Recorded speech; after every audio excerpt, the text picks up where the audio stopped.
በስመ አብ ወወልድ ወመንፈስ ቅዱስ አሃዱ አምላክ። በስመ አብ ወወልድ ወመንፈስ ቅዱስ አሃዱ አምላክ። በስመ አብ ወወልድ ወመንፈስ ቅዱስ አሃዱ አምላክ። ቅድመ ዓለም የነበረ ዓለምን በካህሊነቱ የፈጠረ ይህንን ዓለም በቸርነቱ የሚመግብ ሰው ሆኖ በይቅርታው ዓለምን ያዳነ ጌታችን መድኃኒታችን ኢየሱስ ክርስቶስ ከባሕሪ አባቱ ከአብ ከባሕሪ ሕይወቱ ከመንፈስ ቅዱስ ጋር ትክክል ለምትሆን መንግስቱ ዛሬም ዘወትርም ለዘላለሙ ክብር ምስጋና ይግባው። የእናታችን የቅድስት ድንግል ማርያም ወላዲተ አምላክ የቅዱስ መስቀሉ የቅዱሳን መላእክት የቅዱሳን ነቢያትና የሐዋርያት የሰማዕታት የጻድቃን የደናግል የመነኮሳት ሁሉ ረድኤታቸው አይለየን። የተከበሩ መምህራችን መምህር አባ ገብረ ሥላሴ የርዕሰ ገዳማት ወአድባራት ጣና ቅዱስ ቂርቆስ አበምኔት፣ የተወደዳችሁ አባቶች፣ ካህናት፣ ወንድሞች፣ ዲያቆናት፣ የልዑል እግዚአብሔር ክቡራን ቤተሰቦቹ የምትሆኑ አባቶች፣ እናቶች፣ መነኮሳትና መነኮሳያት፣ ምእመናን፣ ክርስቶስ ተንሥአ እሙታን አሰሮ ለሰይጣን ሰላም ኮነ። እሱ ተሰቅሎ ለእኛ ሰላምን የሰጠን መድኃኔ ዓለም ስሙ የተመሰገነ ይሁን። በመካከላችን ተገኝቶ እንዲያስተምረን ቅዱስ ፈቃዱ ይሁንልን። በኩሉ ተአቅቦ ዕቀብ ልበከ፣ አጥብቀህ ልብህን ጠብቅ በሚል ርዕስ ነው የምንማማረው። እስኪ በሉ አጥብቀህ በሉ። ልብህን ጠብቅ። ድገሙ። አጥብቀህ በሉ። ልብህን ጠብቅ። ሶስተኛ በሉ። አጥብቀህ ልብህን ጠብቅ።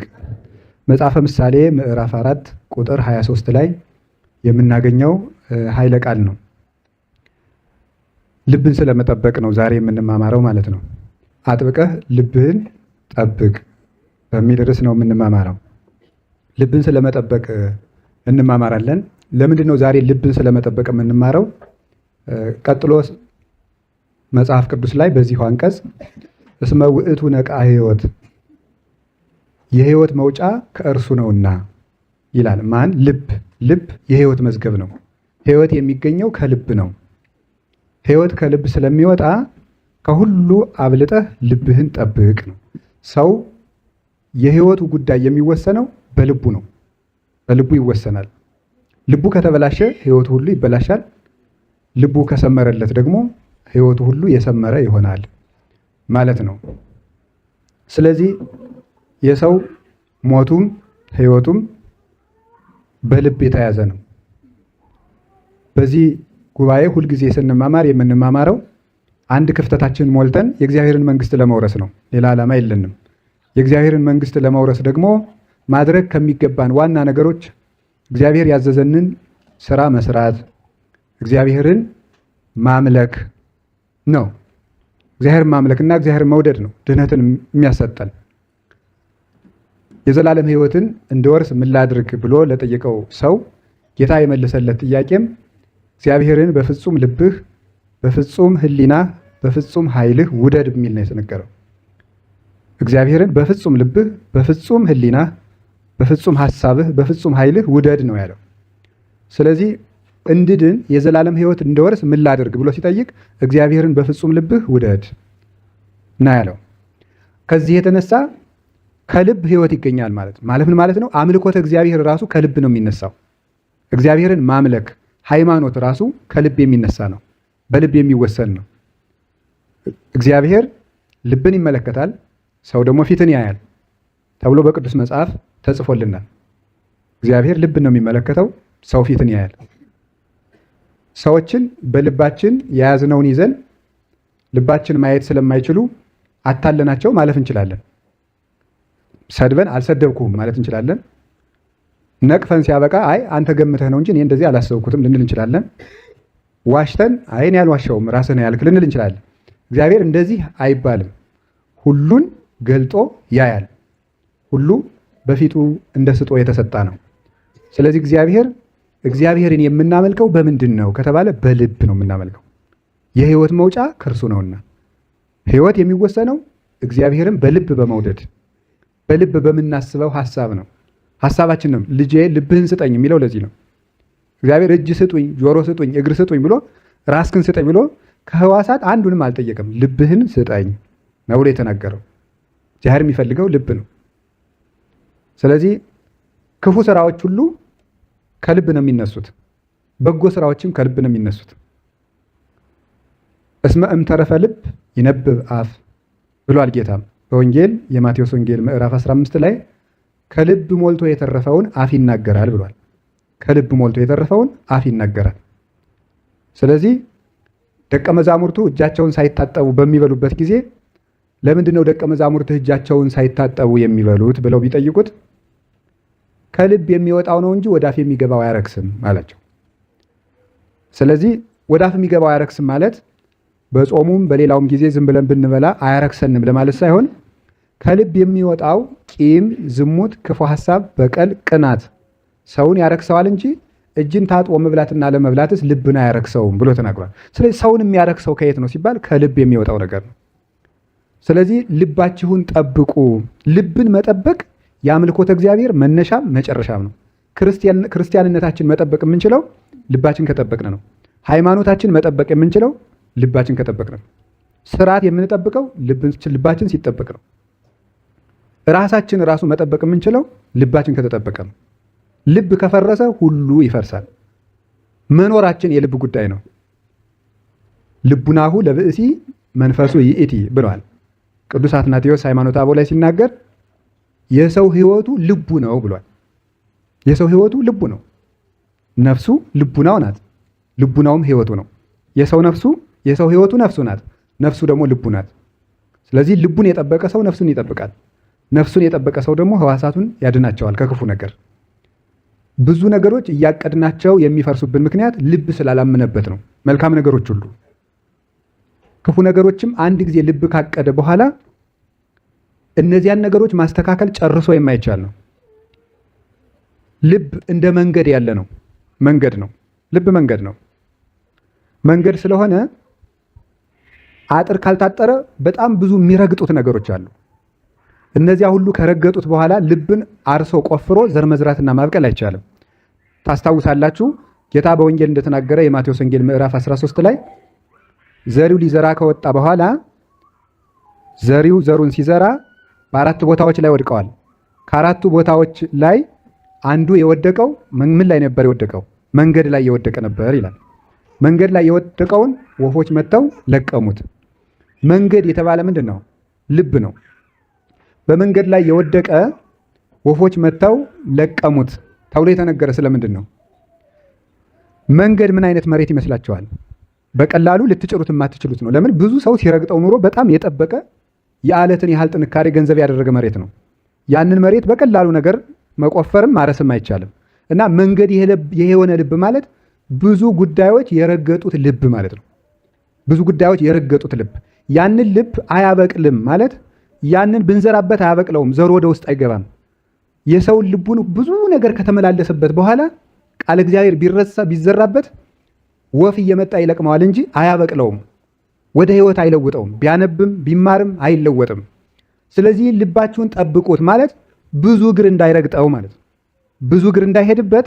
ብዙ እግር ከረገጠው በኋላ መቆፈር ስለሚያስቸግር በቀላል እንደው በዲጅኖ ካልሆነ በጣም በትልቅ ፌሮ ብረት ካልሆነ በትንሽ መቆፈሪያ ልንቆፍረው ስለማንችል በጥቂት ምክር ስለማይመለስ እንደዚህ ያለውን ነገር ከባድ ብረት ብቻ ነው እንዲህ ያለውን መንገድ የሚቆፍረው። እንደዚህ ያለን ልብም ሊቆፍረውና ሊመልሰው የሚችለው መከራ ብቻ ነው። መከራ ካልመጣበት ደንግጦ አይመለስም። የሆነ ነገሩን ካላጣ በስተቀር መንገድ የሆነ ልብ ያለው ሰው መመለስ አይችልም። እስመ እምጽናተ ልብ ይከውን ተቃርኖተ እግዚአብሔር ያለ ዮሐንስ አፈወርቅ ቅዱስ ዮሐንስ አፈወርቅ በሃይማኖተ አበው ለዚህ ነው ልብ ሲደነድን እግዚአብሔርን መቃረን ይመጣል። ልብ ሲደነድን፣ ልብ ከደነደነ ሁልጊዜ ምንድን ነው? እግዚአብሔርን ይቃወማል። እስመ ግዙፈ ልብ ዘልፈ ይትቃወሞ ለጽድቅ እግዚአብሔር። ልቡናው የደነደነ ሰው ሁልጊዜ የእግዚአብሔርን እውነት ሲቃወም ይኖራል። ተቃዋሚ ነው። እና ከዚህ የተነሳ ልባችን እንጠብቀው። ልብ ካልተጠበቀ ምንም ነገር አይረባም።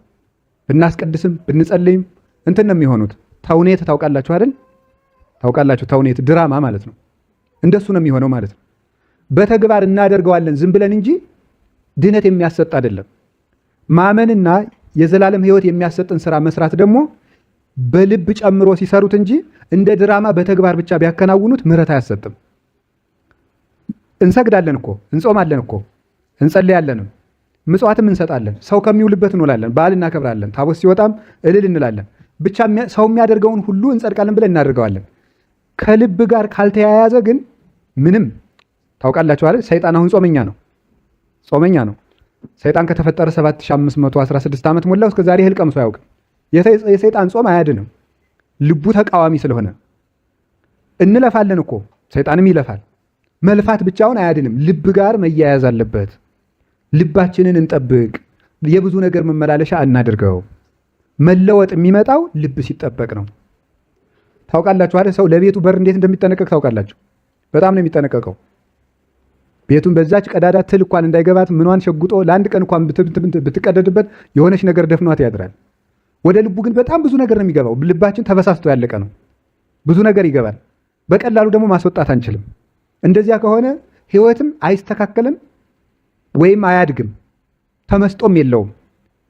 የምናደርገው አምልኮተ እግዚአብሔርም ድግግሞች ከመሆኑ ውጭ ጣዕምም አይሰጠንም፣ አይመስጠንም። ሁሉ ስራ ወደ መሆን ይለወጣል ማለት ነው። እንኳን ማስቀደስ መቀደስም አይመስጥም። እንዲያ የሆነ ሲመጣ ወደ ስራነት ይሆናል በቃ። ወይም ግዴታን እንደመወጣት እንደመወረድ ማለት ነው። የሆነ ነገርን እንደማከናወን በቃ የታዘዙትን ባንወደውም አለቃችን ስላዘዘን ብቻ እንደምናደርገው ዝም ብለን እናደርጋለን። ግድ ሆኖብን ሲኦል እንዳይበላን ገሃነም እንዳንገባ እንዳይፈረድብን ለዚህ ብቻ ብለን ማለት ነው። ፍቅሩ ሳይኖረን፣ ተመስጦ ሳይኖረን፣ ሐሳቡ ሳይኖረን። ስለዚህ የእግዚአብሔር ቤተሰቦች ቀላል ነገር እንዳይመስላችሁ ልብን ማጣት። ልብ ያጣ ሰው ምንም የለውም፣ ምንም ነገር እና ስለ ልባችን እንድንነጋገር ብዬ ነው። እና ኪዳን ስናደርስ ካህኑ ምንድን ነው የሚለው? ለከ ለአብ ዘይማስን መሰረተ ጥበባት አቃቤ አልባቢነ ብሏል። የልቡናችን ጠባቂ ይለዋል። እግዚአብሔርን የልቡናችን ጠባቂ። ትልቅ ቤት ሰርቶ ሰው የብረት አጥር ያጥርለታል፣ ግንብ ይገነባል። ከዛ ላይ ደግሞ ምንድን ነው የሚባለው? ይሄ አደገኛ አጥር የሚባል ደግሞ በኤሌክትሪክ ጭምር የሚሰራ ያደርግበታል። እነዚያ አጥሮችና እነዚያ ዘበኞች ግን ልቡን አይጠብቁለትም። ልቡን ብዙ ሽፍታ ዘርፎታል። ቁሳቁሶችን የሚጠብቁ ዘበኞች ግን አሉት፣ ዕቃ የሚጠብቁ ዘበኞች። ልቡ ግን ተዘርፎ ያለቀ ባዶ ቀፎ ነው። ለዕቃው ዘበኛ አለው፣ ለልባችን ግን ዘበኛ የለውም። ልብ ካልተጠበቀ ምን ዋጋ አለው ብላችሁ ነው። እና ልባችን የህይወት መውጫ ከእርሱ ነውና ለዚህ ነበረ ቅዱሳን አባቶቻችን ስለ ልብ ሲጸልዩ የኖሩት። አንዳንድ ሰው እኔ አፌን የሚለፈልፍ እንጂ ልቤ ደግ ነው ሲል ትሰሙታላችሁ አይደል? እንደዚህ የሚባል ነገር የለም። እንዲሁ ዝም ብሎ ከታች ያለው ውሃ ነው እንጂ ምንጩ እኮ ንጹህ ነው ይባላል። ምንጩ ካልደፈረሰ የደፈረሰው ውሃ ከየት መጣ? ከደፈረሰው ልብ ነው የሚመጣው ሁሉ ነገር። የረከሱ ነገሮች በቃል የሚነገሩት ከረከሰ ልብ ወጥተው ነው። ሐሰት አንደበት የሚናገረው ሐሰተኛ ልብ ያበቀለውን ነው። ተንኮለኛ አፍ የሚናገረው ተንኮለኛ ልብ ያበቀለውን ነው። ልብ ነው። እጅና እግር ሁሉ ልብ ካዘዛቸው ቦታ ይውላሉ። እና ይውላችሁ በቃ የአምልኮተ እግዚአብሔር ዋናው መቅደስ ልብ ነው። ቅድስተ ቅዱሳን ይሏችኋል። ልብ ነው ቅድስተ ቅዱሳን። ኦሪት 3 ክፍል አላት አይደለም እንዴ? ወይም ቤተክርስቲያን ቅኔ ማህሌቱ በሉት። ቀጥሎ ምን አለ? ቅድስት። ቀጥሎ ምን አለ?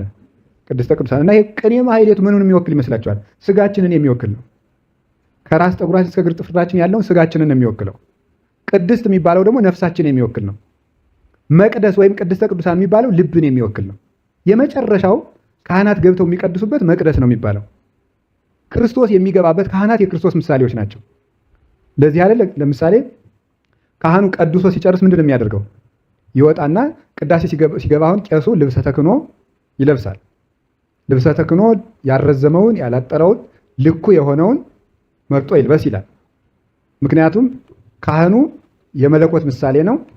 ካህኑ የሚለብሰው ልብሰ ተክህኖ ደግሞ ክርስቶስ ከድንግል ማርያም የነሳው የስጋ ምሳሌ ነው። ቢያጥርና ቢረዝም መለኮትና ስጋ ፍጹም ተዋሂዶን አልተዋሃዱም ብሎ እንደመካድ ይቆጠርበታል። ስለዚህ ወይ እንዳይረዝመው ወይ እንዳያጥረው ፍጹም ተዋሂዶ በትክክል እንደተዋሃዱ ትክክል የሚሆነውን ልብሱን ይለብሳል።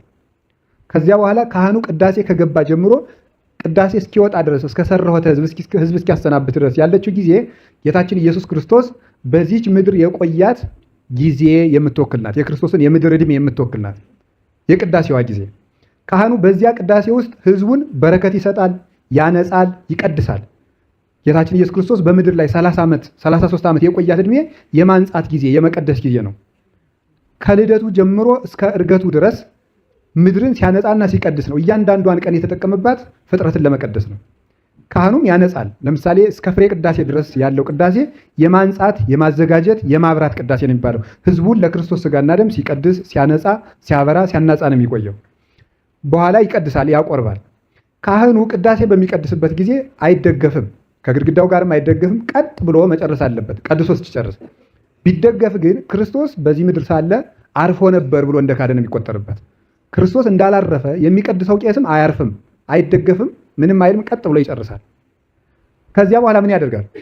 ይባርክና ቀድሶ ሲጨርስ የእግዚአብሔር ሰላም ከእናንተ ጋር ይሁን ብሎ ህዝቡን እየዞረ ባርኮ ምን ያደርጋል? ወደ መልሶ ወዴት ነው የሚሄደው? ህዝቡን በእጁ ካሳለመ በኋላ ወዴት ይገባል? መልሶ ወደ መቅደስ ይገባል ማለት ነው። ይሄ ማለት ምን ማለት ነው? ጌታችን ኢየሱስ ክርስቶስ አስተማረ፣ ተሰቀለ፣ ሞተ፣ ተነሳ። ሲያርግ በእጁ እየባረካቸው ወደ ላይ ወንዘ ይባርኮሙ ተረሃቆሙ እንደሚለው የሐዋርያት ሥራ ምዕራፍ 1 ላይ ሐዋርያትን እየባረካቸው ወደ ላይ አድርጎ ነበርና ቄሱም የክርስቶስን ዕርገት ወክሎ ያሳልምና መልሶ ወደ መቅደስ ያደርጋል። ያ የሚገባባት ቅድስተ ቅዱሳን መልሶ ወደ መቅደስ የሚገባበት ምክንያት ክርስቶስ ወደ ቀዳማዊ ክብሩ መግባቱ ውሳጤ መንጦላዕት ገብቶ ማዕርገ መላእክት እንደ ጫማ ተጫምቶ ኖረ የምንለው ከዚህ ተነስተን ነው። በዚያ ስዋሪው የመኖሩና በምዕመናን ልቡና የመኖሩ ምሳሌ ነው። ስለዚህ ልብ በሉ፣ ቄሱ መቅደሱ ካህኑ ብቻ የሚገባበት ነው።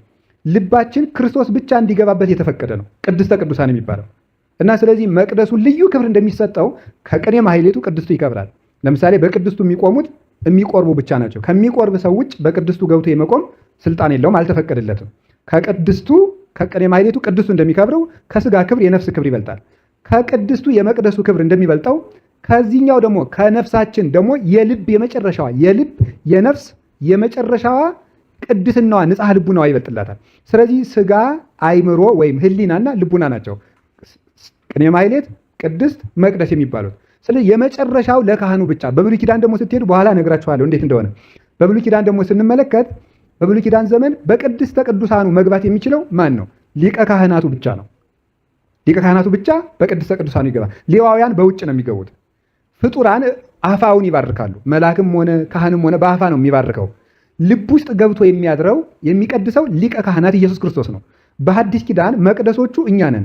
አንደኛ ቆሮንቶስ ምዕራፍ 3 ቁጥር 16 ላይ እንደተነገረው የተአምሩኑ ከማንትሙ ታቦቱ ለመንፈስ ቅዱስ፣ እናንተ የመንፈስ ቅዱስ ማደሪያ እንደሆናችሁ አታውቁምን ተብሎ እንደተነገረን አሁን የሐዲስ ኪዳን መቅደሶች እኛ ነን። በዚህ መቅደስ የሚገባው ሊቀ ካህናት ደግሞ ክርስቶስ ነው። ይሄ መቅደስ ክርስቶስ እንዲገባበት የተፈቀደ ነው። ምናልባት ሌዋዊ ወይም ሌላ ሰው ወደ ቅድስተ ቅዱሳን ቢገባ መልአክ ይቀስፈዋል። በልቡናችን እንደዚያ ያደረገ ሰው ቢኖር በሀገር ላይ ሁሉ መቅሰፍት ይወርዳል። ልባችን ከክርስቶስ ፍቅር በላይ ሌላ ነገር ቢገባበት ሕዋሳታችን ሁሉ ደዌ፣ ኃጢአት በሙሉ ይቀስፋቸዋል፣ ይጠፋሉ፣ በረዶ ይመታቸዋል። እናማ እንደዚያ ስለሆነ ልባችሁን ጠብቁ። ልባችን ለመጠበቅ ያብቃል። ልብን እንዴት እንጠብቅ ነው እንግዲህ። ልብ አያችሁ ክብሩ ቅድስተ ቅዱሳን ነው።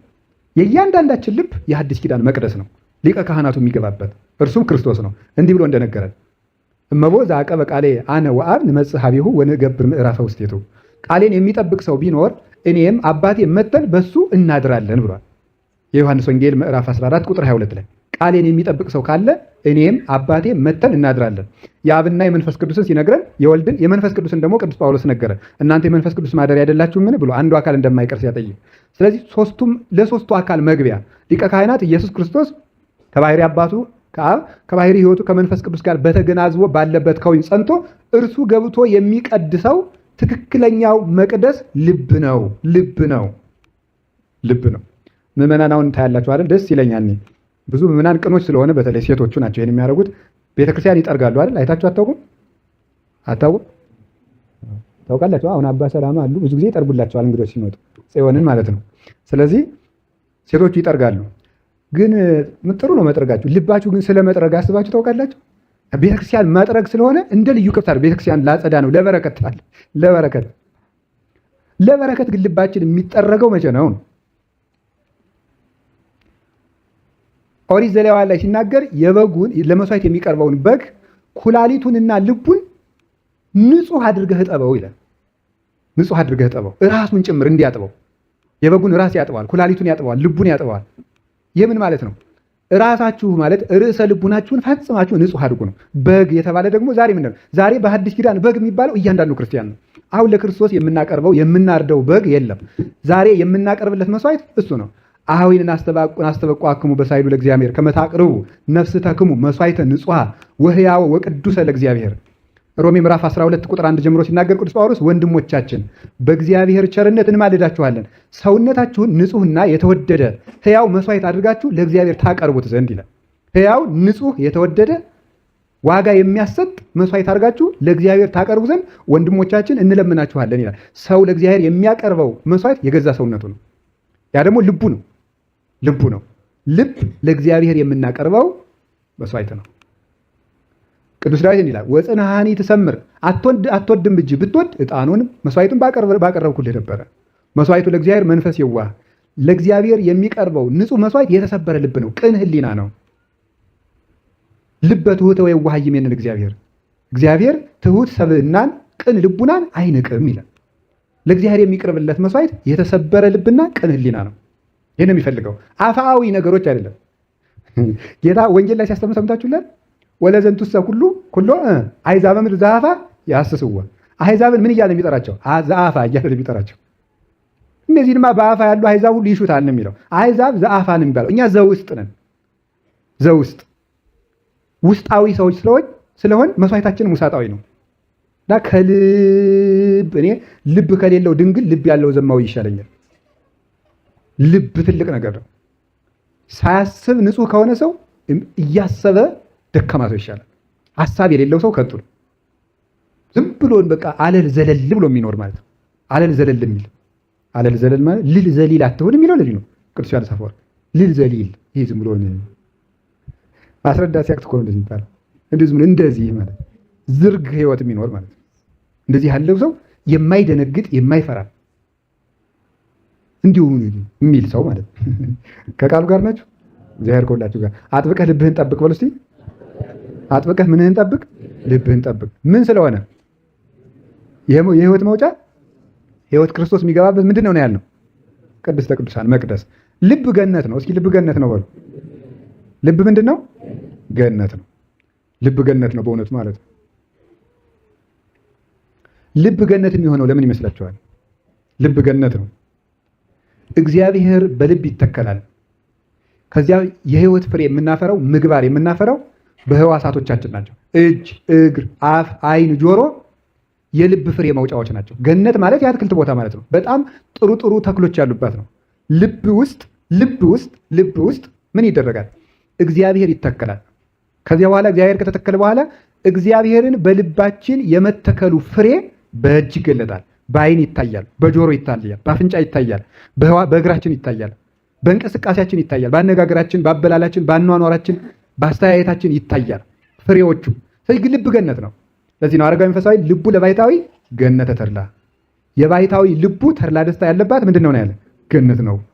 እና እንዴት እንደምንጠብቀው ነግራቸዋለሁ።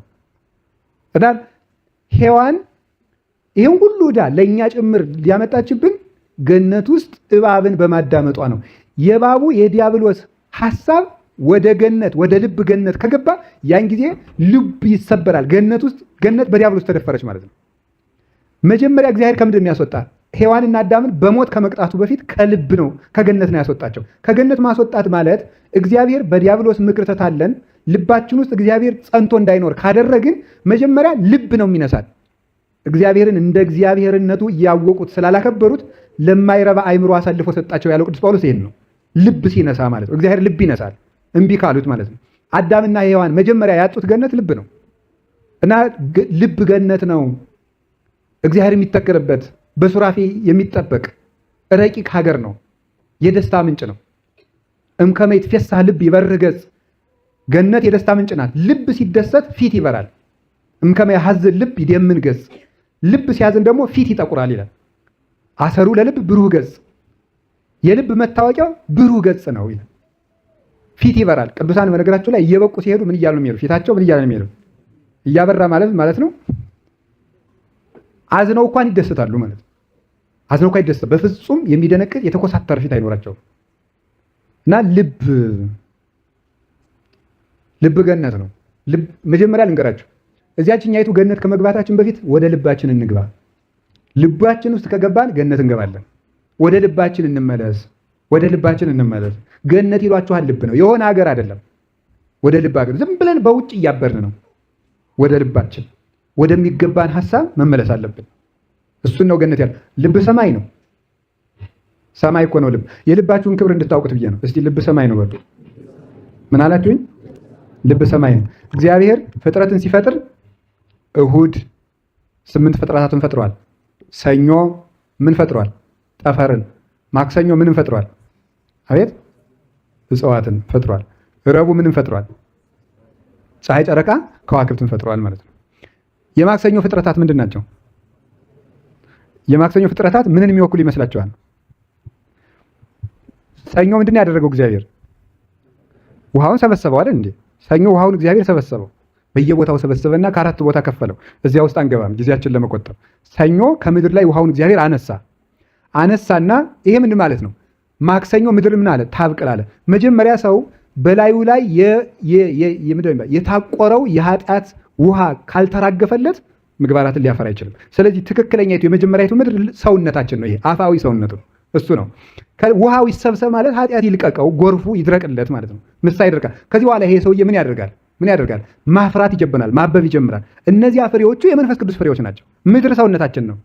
በዕለተ ረቡዕ ከዚያ ምንድን ነው ያደርጋል? ሰኞ በፈጠረው ሰማይ ላይ ምን አደረገ? ፀሐይ፣ ጨረቃ፣ ከዋክብት ያብሩ አለ። ፀሐይ፣ ጨረቃ፣ ከዋክብት። ያ ሰማይ ይሄ ጠፈር የኛ ልብ ነው። ፀሐይ ኢየሱስ ክርስቶስ ነው። ጨረቃ ቤተክርስቲያን ናት። ከዋክብት ደግሞ ቅዱሳን ናቸው። ሰው በልቡ ውስጥ የክርስቶስ ፍቅር፣ የቤተክርስቲያን ፍቅርና የቅዱሳን ፍቅር ሊኖረው ይገባል። ያ የሆነ እንደሆነ ሰውየው ሰማይ ይሆናል ማለት ነው። ሰማይ ይሆናል። የዚያን ጊዜ ወጽልመትኒ እይቀርቦ ወይ ይረክቦ። እንዲህ ያለውን ሰው ፀሐይ ክርስቶስ፣ ጨረቃ ቤተክርስቲያን፣ አንትሙ ብርሃኑ ለዓለም የተባሉት ቅዱሳን በልቡናው ሲያበሩለት እንዲህ ወዳለ ሰው የድንቁርና ያላዋቂነት ጨለማ ወይም የክህደት ወይም የኃጢአት ጨለማ አይቀርበውም። ስለምን? ልቡ ሰማይ ሆኗልና። ልብ ሰማይ ሆነ ማለት ምን ማለት ነው? ጠራ፣ ነፃ፣ ከፍ አለ፣ ልዕልና ነፍስን ገንዘብ አደረገ፣ የላይኛውን ዓለም እያሰበ ኖረ ማለት ነው። ከፍ አለ ማለት ነው። ምድራዊ ነገሮችን በመናቅ ሰለጠነ ማለት ነው። አንድ ሰው ወደ ላይ ከፍ ባለ ቁጥር ታች ያሉት ነገሮች እያነሱ ነው የሚሄዱት። ስለዚህ ሰው በልዕልና ነፍስ ሲከብር በቀላል ነገር መጨቃጨቅን ይተዋል። በቀላል ነገር መኮረፍን ይተዋል። በቀላል ነገር መደሰትን ይተዋል። ቶሎም አይረካም፣ ቶሎም አያኮርፍም። ለምን? ልዕልና ነፍስ አለውና፣ ከፍ ያለ ነውና። ሰማይን ምንም ነገር ወርውረህ ልትመታው አትችልም። ከፍ ያለ ልብ ያላቸውን ሰዎች ምንም ቃል ብትወረውርባቸው አታደመውም። ልባቸውን ምን ናቸው? ሰማይ ናቸው። ለዚህ ነበረ ቅዱስ ዮሐንስ አፈወርቅ ይትካህለነ ንኩን ሰማይ መሆን እንችላለን ይላል። አረ እንዴት ሆነ እንችላለን? በእፎ ይትካህለነ ንኩን ሰማይ መሆን የምንችለው እንዴት ነው ይላል። ለማህደረ እንዲሁም ብሎ ይናገራል። ይትካህለነ ንኩን ዘኒሴኒም ሰማይ፣ ከሰማይም የምንሻል መሆን እንችላለን። ለማህደረ በውስቴትነ ፀሐየ ጽድቅ ኢየሱስ ክርስቶስ እውነተኛው ፀሐይ ኢየሱስ ክርስቶስ በልባችን ካደረ እኛ ከፀሐይም የምንበልጥ መሆን እንችላለን ብሎ ይላል። ከሰማይ እንበልጣለን። ስለዚህ ልብ ሰማይ ነው።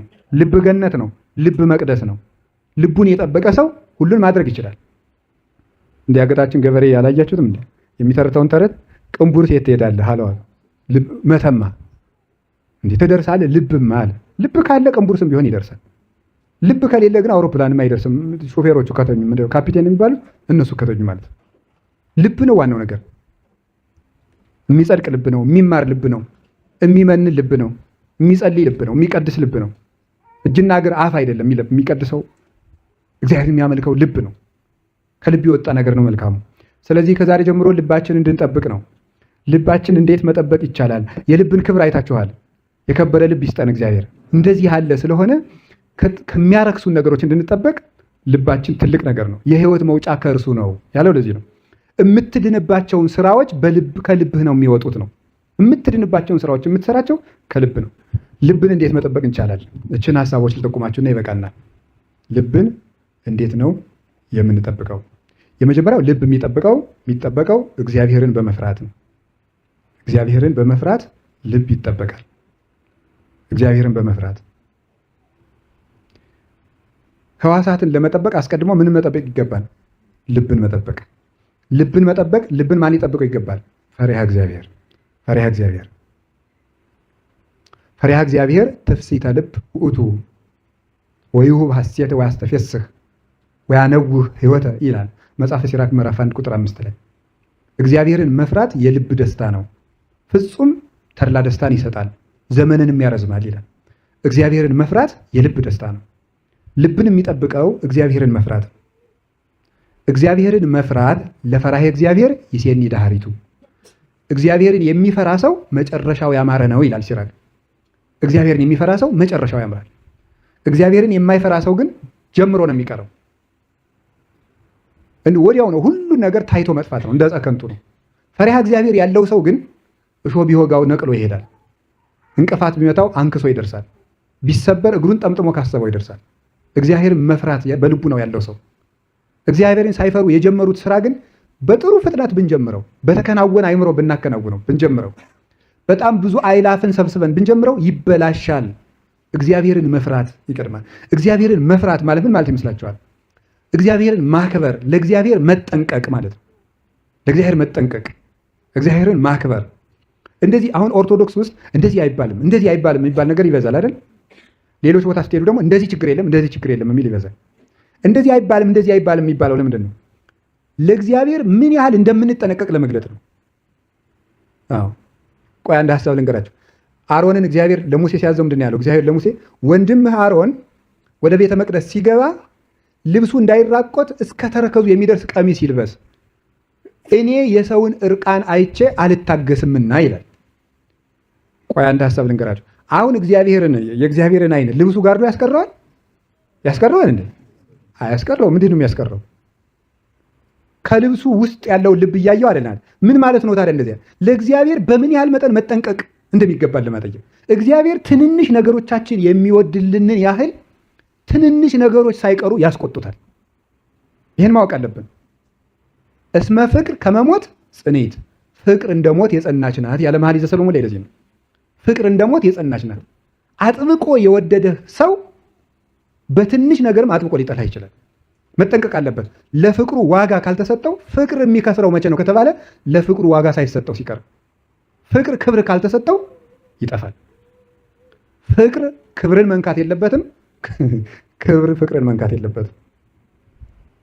በመዋደድ ሰበብ የሚጠፋ ክብር መኖር የለበትም። እንትን አለ እዚህ አብይ ቆቃ የሚባል አለ አይደል የተባለው፣ ያ ትልቅ ቆቅ ማለት ነው፣ ሌላ ትርጉም የለውም። እና የቆቅ ልጆች ሲጫወቱ ጥሬ ይለቅሙና ሲጠግቡ ደስታቸው የአባታቸውን አይን በማንቆር ነው የሚዝናኑት። በጣም እኮ ነው የሚገርም። የሰውየውን አይን እና የአባታቸውን አይን በማውጣት ይዝናናሉ። እንዴ እኔ ወደድኳችሁ እንጂ እስከዚህን ተደፋፍረናል ብሎ ጠቅቶ ይገላቸዋል። ንስርም እንደዚያ የሚያደርገው መዋደድ እንደ ክብርን ይነካል እንዴ ብሎ ጠቅቶ ነው የሚገለው። አባት እኮ ነው ግን አባቱ ነው ግን ይገለዋል። መዋደድ ክብርን መንካት የለበትም። ክብር ደግሞ ፍቅርን ማስቀረት የለበትም። እግዚአብሔር ያን ያህል የከበረ ሲሆን ግን ዝቅ ብሎ የሚወድ አምላክ ነው። ከድሃ ቤት የሚገባ የእኛን ስጋ የለበሰ በእኛ ቃል የተናገረ በእኛ ምድር የተመላለሰ የእኛን ውሃ የለመነ የእኛን ቁራሽ የለመነ ነው። ዝቅ ብሎ ነው የሚወደን። ከእኛ ቀዝቃዛ ውሃን ከወርቅ አብልጦ አክብሮ የሚቀበል አምላክ ነው። እግዚአብሔር ፍቅርን ሲያለብሰው ጠጠርም ቢሆን ወርቁ ነው የሚታየው። እግዚአብሔር ከገፈፈው ደግሞ ወርቅ ከጠጠር ይልቅ የተናቀ ይሆናል፣ ያነሰ ነው የሚሆነው። እና ለዚህ ነው እግዚአብሔር ይሁ ክብረ ወሞገስ የሚባለው። እግዚአብሔር ክብር ሞገስን መወደድን ይሰጣል። እና ግን በወደድ አሁን ይኸውላችሁ አሮንን ምንድን የሚለው ይኸውልህ፣ እኔ በጣም መጻሕፍትን ስማርም ሆነ ስመለከት ከሚደንቁኝ ነገሮች አንዱ የአሮን ልብሶችን ሳስብ ሁልጊዜ እንደው ድንቅ ነው የሚል እግዚአብሔር አሁን በደረትህ ኪስ እንደዚህ 5 ቁልፍ ትከለበት። እንዲሁ አሁን እግዚአብሔር ስለ ቁልፍ ሲጨነቅ ምን የሚሉት ነው? አሁን ይሄን በደረቱ ላይ እዚህ ላይ ቁልፍ አድርግበት፣ ከአንገትህ ጀምሮ እስከ ደረት ድረስ እንደዚህ ያለ ቁልፍ ትከለበት። አሁን እግዚአብሔር ኋላ ደግሞ የቁልፉ ማስገቢያ ቀዳዳ እንዲህ አድርገህ ስፋው። ይገርማል እኮ። ለምንድን ነው እንደዚህ የሚለው እግዚአብሔር? በጣም ፍቅር ሲገለጥ በአባትና በእናት መካከል አባት ጠቅላላ ነገሮችን ነው የሚያየው። እናት ደግሞ ምንድን ነው የምታየው? ዝርዝር ነገሮችን ነው የምታየው። አባት ልጄ ደህና ነህ? አዎ። ፊትህ አልከሳም ሰሞኑን? ወፍረሃል? እሰይ ልጄ ነው የሚለው። እናቱ ደግሞ እዚች ላይ የሆነች ሳር አለችብህ፣ እስከዚያ ድረስ ነው የምታየው ማለት ነው። እና እግዚአብሔር ግን አባት ብቻ አይደለም እናት ጭምር ነው። እና ቅዱስ ያሬድ ለዚህ ነው አንተ አቡነ ወአንተ እም ነው የሚለው። አንተ አባታችን ነህ፣ አንተ ደግሞ እናታችን ነህ የሚለው። እግዚአብሔር እናትነትንም አባትነትን የሚያሟላ ነው። እናት ብትሆን አባት መሆን አችልም። እንደ አባት ደግሞ አትጠብቀን፣ ማልቀስ ነው ካቃታት። አባት ደግሞ አባት ነው፣ ይጠብቅና ግን መንከባከብ ይጎድለዋል። እግዚአብሔር እንደ እናት ነው ይንከባከብ። እናት ነው እንጂ ምን እንደ እናት ነው። እናት ሆኖ ይንከባከበናል፣ አባት ሆኖ ደግሞ በግርማው ይጠብቀናል። እግዚአብሔር አባት ምና እና ትንንሽ ነገሮቻችሁን ሳይቀር እወዳቸዋለሁ፣ ቁልፎችንም ጭምር ነው የምወዳቸው ለማለት ነው። በዚህ መጠን ነው የምወዳችሁ፣ እንኳን ለእናንተ ለለበሳችሁት ቁልፍ ሳይቀር ክብር እሰጣለሁ ለማለት ነው። በዚሁ መጠን ግን እግዚአብሔር ይሄ ቀላል ነው፣ ኧረ ይሄ ቀላል ነው፣ ስንት የባሰ ነገር አለ ይሄ እንደው የሚል ሰው እግዚአብሔር ተመልከቱ። ኦዛ የሚባል ሰው ታውቃላችሁ አይደለም? ሁለተኛ ሳሙኤል ምዕራፍ 6 ላይ አለ። ታቦተ ጽዮን ተማርካ ስትመለስ በከብቶች ጀርባ ላይ በጊደሮቹ በሰረገላ ተጭና ስትመጣ ዘመን ማለት እንዳትወድቅ ብሎ ነው፣ ታቦቷ እንዳትወድቅ ብሎ ነው ሊደግፍ እጁን እንዲህ ሲያደርግ መልአኩ መጥቶ ይሄ ሰውዬ ሊደግፍ ነው ያለ እኮ። ግን ቢሆንም ለመልካም ብለህ ብታደርገውም ቢሆን መንካት አትችልም ነው፣ ያን ካህኑ ብቻ ነው የሚነካው ነው ብሎ ቆረጠው። እግዚአብሔር ትንንሽ ነገሮችን ጭምር እንድጠነቀቅ። አሁን እንዲያውም የሚገርመው ጽድቅን ንቀን ሰው ስንት ችግር ውስጥ አለ። እንዲሁ ይሄን የምትሰብኩ ለምንድን ነው እንደዚህ ያለ? ምሳሌ አሁን ቀለል ያለ ነገር ወንዶች ፀጉራችሁን አሳጥሩ ሲባል አረ ይሄ ቀላል ነገር ነው እንዴ ስንት የሚል ሰው አለ። እንደዚህ ያለ ነገር የለም። ቀላል አንድ ማንኪያ መርዝ ጠጣና አይገልህ እንደው ተመልከት። ደግሞ አንድ ቁናም ጠጣ፣ ሁሉም እኩል ነው። በቁና ሰፍረህም ብትጠጣው አንድ ማንኪያም ብትጠጣ ይገላል። በቃ መርዝ ነው። እግዚአብሔርን እስካስቀየመ ድረስ ሁሉም ኃጢአት በደል ነው ይላል ቅዱስ ዮሐንስ አፈወርቅ። እግዚአብሔርን እስካስቀየመ ድረስ፣ እግዚአብሔርን እስካስከፋው ድረስ፣ ከእግዚአብሔር ፈቃድ ተቃርኖ እስከቆመ ድረስ ምንም ኃጢአት በደል ነው። ምንም ኃጢአት እና እግዚአብሔርን በትንንሽ ነገሮች ሳይቀር ማክበር፣ በንግግሮቻችን በሁለንተናችን መጠንቀቅ። ልቅም ያልን ሰው እንድንሆን አጥብቀህ ልብህን ጠብቅ። እና እግዚአብሔርን መፍራት ማለት እግዚአብሔርን ማክበር ማለት ነው። በእያንዳንዱ ነገር ምን ማለት ነው መሰላችሁ? በደንብ እያሰቡ መሄድ ነው። እግዚአብሔርን ማሰብ ኮንሺየስ መሆን ማለት ነው። በእያንዳንዱ ጥቃቅንና ዝርዝር ጉዳዮች ላይ እግዚአብሔርን ማሰብ መቻል እሱ እግዚአብሔርን መፍራት ያ ነው እግዚአብሔርን የሚጠብቀን። እግዚአብሔር ያዕቀበ ሀገር ያለው ይሄንን እግዚአብሔር ከተማን ካልጠበቀ ማለት ልብን ካልጠበቀው፣ ፈሪሃ እግዚአብሔር ልብን ካልጠበቀው ጠባቂ በከንቱ ነው የሚደክመው ማለት ሕዋሳቴን ከዝሙት ከኃጢአት ከበደል ጠብቄ እግዚአብሔርን አመልካለሁ የሚል ሰው ውሸቱን ነው። አይሆንለትም፣ በከንቱ ነው የሚደክመው። ይሰግዳል፣ ከኃጢአት ርቃለሁ ብሎ ይቀጠቅጣል፣ በፍጹም አይወጣም፣ ከንቱ ይደክማሉ ጠባቂዎች። ፈሪሃ እግዚአብሔር የልቡን ከተማ እስካልጠበቀለት ድረስ። ስለዚህ ልብ የሚጠበቀው በፈሪሃ እግዚአብሔር ነው። ፈሪሃ እግዚአብሔር ደግሞ ማለት አንድ መጠንቀቅ ማክበርና ሁልጊዜ በእግዚአብሔር ፊት እንዳሉ ማየት ነው። እግዚአብሔር መረጃ አይሰበስብም ማይል ሁልጊዜ ያያል። እንዲህ ግልበጥ ብለን በተኛንበት ፍራሽ ላይ እግዚአብሔር እያየ በጣም ነው የሚገርመው እኮ። ይሄን ማሰብ መቻል ነው ፈሪሃ እግዚአብሔር ማለት። ይሄን ማሰብ መቻል ብቻን ሆኖ ማሰብ ማለት ነው። ይሄን ሁልጊዜ በእግዚአብሔር ፊት ነኝ ብሎ ማሰብ ይሄ ነው ልብን የሚጠብቀው። ሁልጊዜ በእግዚአብሔር ፊት ነኝ ያለ ቦታ ያለ ጊዜ ፍርዱንም ማሰብ። አዎ ይናገራል ፍትሐ ነገሥቱ። ቄሱ ሲቀድስ የነቃ የተጋ ይሆን፣ በስጋዬ ይቀስፈኛል በነፍሴ ይፈርድብኛል እያለ ይቀድስ ይላል። በስጋዬ ይቀስፈኛል በነፍሴ ይፈርድብኛል ብሎ ተጠንቅቆ ይቀድስ ይላል። ቤተ ክርስቲያን ውስጥ አንዱ ቄሱ ዲያቆኑን ጧፍ አቀብሌ ለማለት ነው አተ ዲያቆን መንክር አይልም። ነው ለምን ይመስላችኋል? ለእግዚአብሔር ክብር በመስጠት ነው። ለእግዚአብሔር ክብር መስጠት ጭራሽ ሊሳቅ ነው፣ ከቴም ሊወራ ነው። እግዚአብሔርን ብቻ የምንሰማበት ሰዓት ነው ማለት እኮ ነው። እኛ የምንናገርበት አይደለም፣ እግዚአብሔርን የምንሰማበት ጊዜ ስለሆነ አሁን እግዚአብሔር ይናገር እኛ ዝም እንበል ማለት ነው። ይህንን ለማጠየቅ ነው። እና እግዚአብሔር የትም ቦታ ያየኛል ብሎ ማሰብ እግዚአብሔርን መፍራት እና እንደሚፈርድብን ጭምር ማሰብ ነው። እንደሚፈርድብን ታውቃላችሁ። ቅዱስ ጴጥሮስ እንዳለን ለመላእክት እንኳን አድራራላቸውም ነው የሚለው። ለመላእክትስ እንኳን እውነቴን ነው። ሳጥናኤልን እንኳን አራራለት። አንድ ሰው በትልቅነቱ እግዚአብሔር አይተወውም። ጳጳስ ስለሆነ እግዚአብሔር የማይፈርድበት ጳጳስ የለም። ፓትርያርክ ስለሆነ እግዚአብሔር ላይፈርድበት አይችልም። እኔ አሁን እያስተማርኩ ነው። አባ ያስተምራል ብሎ አይተወኝም፣ ያሽቀነጥረኛል ማለት ነው። ካፈቀደ ምን አለበት? ፍርዱም እውነት ነው። ስለዚህ እየደነገጥክ ኑር። ለዚህ ነው መጽሐፈ ተግሣጽ ምዕራፍ 3 ቁጥር 1 ላይ ብፁዕ ዘይደነግጥ በእንተ ጽድቅ። ስለ ጽድቅ የሚደነግጥ ሰው እሱ ንዑድ ክቡር ነው። የሚደነግጥ የሚፈራ ማለት ነው። አንዳንድ ጊዜ ፈሪሃ እግዚአብሔር ሲለየን ቅዝቅዝ ያለ ህሊና፣ ለምንም ግድ የሌለን ወላዋይ ዝም ብለን በቃ መዋል ማደር ብቻ። እግዚአብሔርን ምናልባት በትምህርትና በህግ ካልሆነ በሐሳብ ግን አንድ ቀን እንኳን ትዝ እስከማይለን ድረስ እግዚአብሔር እስከ መረሳት ይደርሳል። ይብል አብድ በልቡ አልቦ እግዚአብሔር፣ ሰነፍ በልቡ ማን የለም ይላል። ሰነፍ በልቡ እግዚአብሔር የለም ይላል ማለት እግዚአብሔር የለም ብሎ የካደ መናፍቅ አይደለም። እግዚአብሔር ፊት ለፊት የለም ብሎ የካደ ሰው ነው ፈሪሃ እግዚአብሔር። እና ለዚህ ነው በጣም ብዙ ጊዜ እዚህ ጉባኤ ለራሱ ተናግሬዋለሁ። እግዚአብሔርን ማመን ማለት እግዚአብሔርን ማየት ማለት ነው የሚል ብዙ ቀን ነግራቸዋለሁ። እስኪ በሉ እግዚአብሔርን ማመን ማለት በሉ። እሺ እግዚአብሔርን ምን ማለት ነው? ማየት። የት ነው የምናየው? አቤት ፊት ለፊት እስቲ እንደው አሁን በዚህ 40 ቀን ውስጥ ጸሎት ሲጸልይ እግዚአብሔር ፊት ለፊት አንድ ቀን ትዝ ብሎት የሚያውቅ ሰው ነው? መጽሐፉ ብቻ ትዝ የሚላቸው ፍቃሬ ዘጻድቃን በቃ እንደዚህ ማለት ነው። እግዚአብሔር አሁን ትዝ ብሎት የሚያውቅ ሰው አለ? እግዚአብሔር አንድ ጊዜ እግዚአብሔር እንደዚህ ብሎ ነው ለይኩን ብርሃኑ ለእግዚአብሔር ላይ ለይነ ወይ ሰርህ ለነ ተግባረ ደዊነ ብሎ አሁን እግዚአብሔር ብርሃኑ በእኛ ላይ ይደር ይገለጥልን የእጆቻችን ስራ የሚያከናውንልን ሲል እግዚአብሔር ትዝ ብሎት እንዲሁ ዳዊት ስታነቡ ቢያንስ ከ150ው መስመር በ3 መስመር ትዝ ካላችሁም ሸጋ ነው። እግዚአብሔር ማስታወስ ማለት ነው። ማስታወስ ያቢ ክብራ ለማርያም እንኩሎም ቅዱሳን ብዙ ብሎ ያቢ ክብራ ሲል እንዲሁ የእመቤታችን ክብሯ ትዝ የሚለው ሰው አሁን እመቤታችን ማርያምስ ሐሬት መክፈል ተሰናየ የሚለውን አሁን ማርያምስ የማይቀሟትን እድል መረጠች የሚለውን ሊቃውንቱ ሲተረጉሙ እንዴት አድርጎ ይተረጉማል መሰለህ? አልጠግብረውም ማርያምስ ማርያምማ ማርያም እኮ ማርያምም እንጂ እያሉ ማለት ነው። አልጠግባቸው ስላሉ እንደ እያሉ ማለት ነው። እና እንዲህ ብሎ አቡነ ዘበሰማያት አሉን ተባ አቡነ ዘበሰማያት አቡነ ዘበሰማያት አቡነ ዘበሰማያት አቡነ ዘበሰማያት አቡነ ዘበሰማያት አቡነ ዘበሰማያት አቡነ ዘበሰማያት ኧረ ይትቀደስ ስምከ ይበሉ ቢሏቸው ይሄን አልጠገብኩትም አሉ ይባላል። እና በዚህ መጠን እግዚአብሔርን መፍራት ይፈርድብናል ብሎ መፍራት ፊት ለፊት እንደሆኑ ማሰብ ይሄን ያደረገ ሰው ፈሪሃ እግዚአብሔር ልቡን ይጠብቅለታል ማለት ነው። ይኸውላችሁ እንዲህ የተመልከቱ ወከደና ደመና ለደብተራ መርጡል ወስብሐተ እግዚአብሔር ተመልአት ደብተራ ይላል ዘጸአት ምዕራፍ 40 ቁጥር 38 ላይ የእግዚአብሔር ደመናውም ደብተራ ኦሪትን ሸፍኖ ነበረ የእግዚአብሔር ክብርም በደብተራ ኦሪት ውስጥ መልቶ ነበር ይላል። ኦሪት ዘጸአት ምዕራፍ 40 ቁጥር 38 ላይ የእግዚአብሔር ክብር በደመናው በየት ሞልቶ ነበረ? በደብተራ ኦሪት ውስጥ ሞልቶ ነበረ። ተመልከቱ እንግዲህ ልብ በሉ እንዳትረሱ። ደመና ድንኳኒቱን ሸፈናት በሉ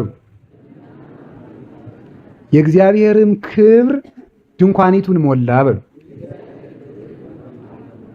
እሺ ደመናው ማንን ሸፈነ? በድንኳኒቱ ውስጥ ምን ሞላ? የእግዚአብሔር ክብር። መቼ ነው እንደሚሆነው? እስራኤል በበረሃ ሲጓዙ ነው። ይሄ ደመናና የእግዚአብሔር ክብር ለእስራኤል ሁለት ነገር ያደርግላቸው ነበር። አንደኛ ከቀን ሐሩር ይጠብቃቸዋል፣ ሁለተኛ ሌሊት ያበራላቸዋል። ይሄ ደብተራ ወይም ይሄ ድንኳን ምንድን ነው ይላሉ ቅዱሳን ሲናገሩ?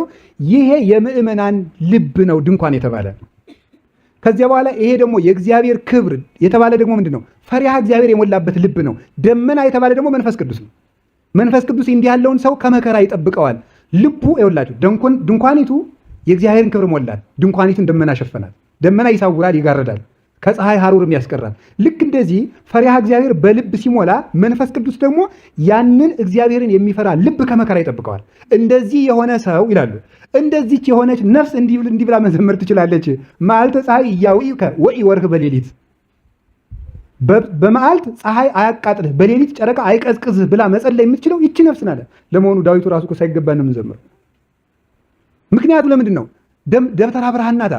ደመና ብርሃን ስለጋረዳት ደመና ብርሃን የጋረዳት ለሌሊት ምን ያደርጋት? ስለሚያበራላት ወይ ወርህ በሌሊት ጨረቃ ተጋርዳ አይቀዝቅዝህ አይጨልምብህ እንቅፋት አይምታ።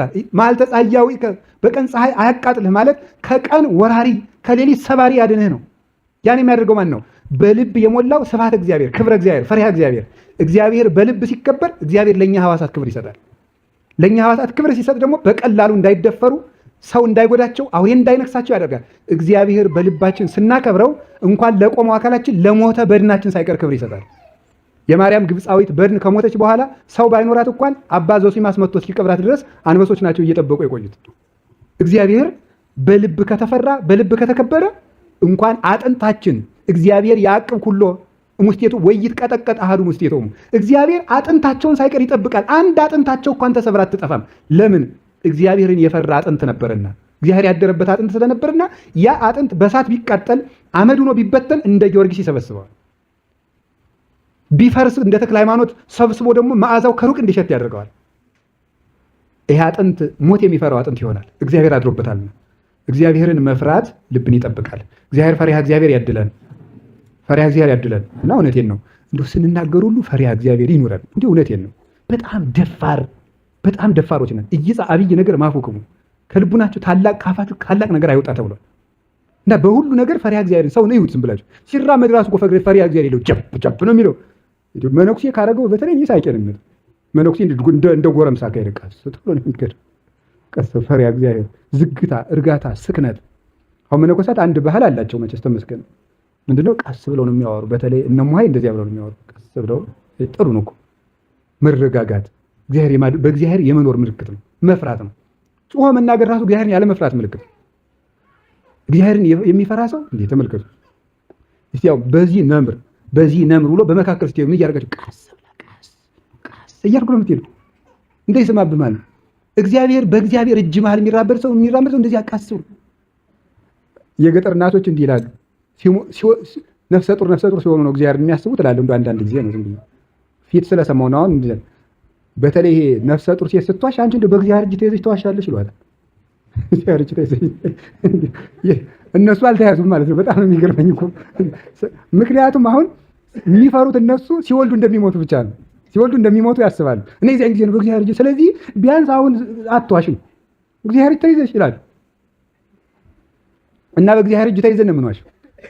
እና ትንቢተ ኤርምያስ ላይ ነው እንደ ቀንበር እኮ ተሸክሚያችኋለሁ ልጣላችሁ እንዴ ይላል። እንዴ ልጣላችሁ ሆይ አንዳንድ ልጅ አለ እዚህ ሽኮኮ ተብሎ በዚህ ላይ እያለ የሚረጠብጥ ማለት ነው። እዚህ ላይ እግዚአብሔር ሽኮኮ ብሎ እኮ ነው ያለ ችሎ ተሸክሟል። እዚያው ላይ ደግሞ እንዴት እንደምንቀብጥ አይታችሁታል። እንዴት እንደምንቀብጥ እንዴት መረንና አጥር እንደሌለን ማለት ነው። ልክ ያለው አካሄድ፣ ልክ ያለው አነጋገር። ፈሪሃ እግዚአብሔር እንኳን ትልቅ ሰው ሊናገር ፈሪሃ እግዚአብሔር ያለው ሰው ትንሽ ሰው የመተቸት ድፍረት እንኳን የለውም።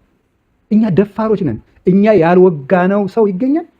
አይገኝም። በእውነቱ እኛ ያልወጋነው ማን ነው? እኛ ያልሰበርነው ልብ የት ይገኛል? ፈሪሃ እግዚአብሔር እኮ ስለሌለ ነው ሰውን ሁሉ የሰውን ልብ የምናደማ። የምንናገራቸው ቃላት ከጦር ተስለው የሰውን ልብ ዘልቀው እንደሚሄዱ አታውቁም እንዴ? ፈሪሃ እግዚአብሔር። ሁለተኛ ጸሎት። እስኪ ጸሎት በሉ። ጸሎት ምንን ይጠብቃል? ልብን ይጠብቃል። ልብን የሚጠብቀው ጸሎት ነው። እንዲህ ብሎ እንደተናገረ ባጭር ቃል ነብዩ ላይ ምን ብሎ ነው የተናገረ? ልበ ንጹሐ ፍጥር ሊተ እግዚኦ መንፈሰ ርቱዐ ሐዲስ ተከርሰየ ወበመንፈስ አዚዝ አጽናኝ ነው ያለው። ስለዚህ በጸናው መንፈስ በጽኑ መንፈስ ቅዱስ አጽናኝ፣ የቀናውን ልብ በልቡናዬ አሳድርብኝ፣ ንጹህ ልብ ፍጠርልኝ አለው። እግዚአብሔር የሚገርመው በሐዲስ ኪዳን ራሱ የድንጋይ ልብ አውጥቼ ወበክሙ ልብ አዲስ ልብ እሰጣችኋለሁ ነው ያለችው። ትንቢተ ኤርምያስ ላይ ሲናገር አዲስ ልብ እሰጣችኋለሁ። ስለዚህ አዲስ ልብ የሚገኘው በጸሎት ነው። እንዲያውም ምን ይሉታል? ልብ ምሽግ ነው፣ ሰው ደግሞ አርበኛ ነው፣ የክርስቶስ ወታደር ነው። ወታደሮች የሚዋጉት ከምሽጎቻቸው ሳይወጡ ነው። የሰው ደግሞ ምንድነው? ልቡ ምሽግ ነው።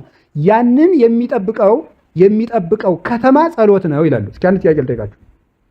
አንድ ንጉስ በአንዲት ሀገር ነግሶ ሲኖር ሌሎች ጠላቶቹ እሱ ወደ ነገሰበት ከተማ ቢመጡ ከተማውን ለቆ ሂዶ ይዋጋል ወይስ ከተማውን ሳይለቅ ይዋጋል? በሉ ነገሩኝ እንጂ ከተማውን ለቆ ነው አይደለም እንዴ? ሳይለቅ ነው። ለቆማ ከሆነ በሌላ በኩል ገብተው ይዙታል። ከተማ ሳትለቅ ተዋጋ ይላሉ አባቶቻችን በዜና አበው። ከተማ ሳትለቅ የልብ ከተማው ጸሎት ነው።